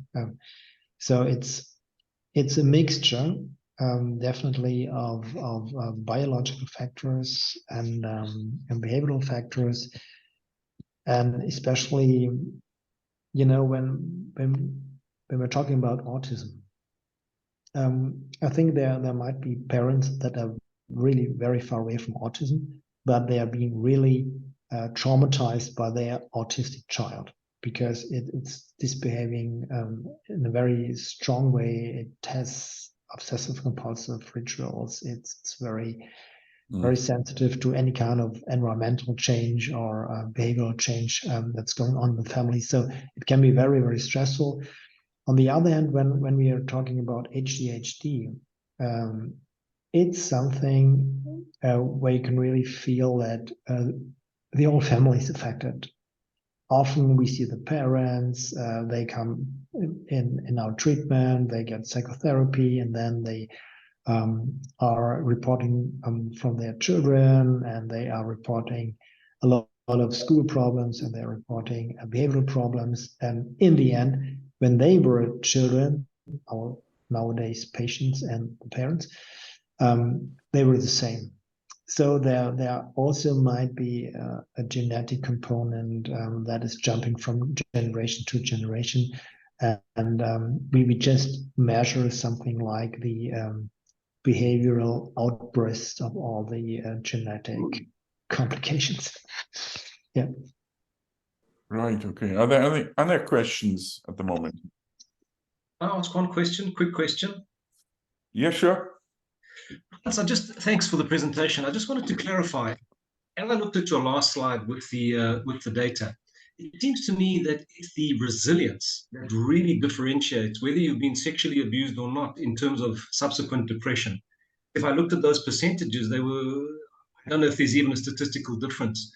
But it seems to me that the resilience more than the abuse seems to predict whether there's subsequent depression. Is that a simplistic reading of the situation, or is that reasonable? You know, when we take a look at exactly these data, your interpretation is right. But these were subjects from the general population. And if you go into clinical departments, you see a lot of victims who only have a very, very small degree of resilience left because their traumatization was very severe. So even if you have high scores on the childhood trauma questionnaires, it's general population, and you know, if you have reached the maximum of the scale, you still in real life can experience much more traumatization than the maximum score of the score. You know, there's no end to drama and to traumatization. Right. And in the clinical practice, we are seeing people who have been traumatized for years and with very, very different traitors and different methods, means. And so the scale is not really differentiating in this high-end area of abuse. Not really. Okay, fair enough. Thank you. Yeah. Okay, I have to say thank you to Hans. Thanks a lot. Yeah, so I think it was a great, I don't know, just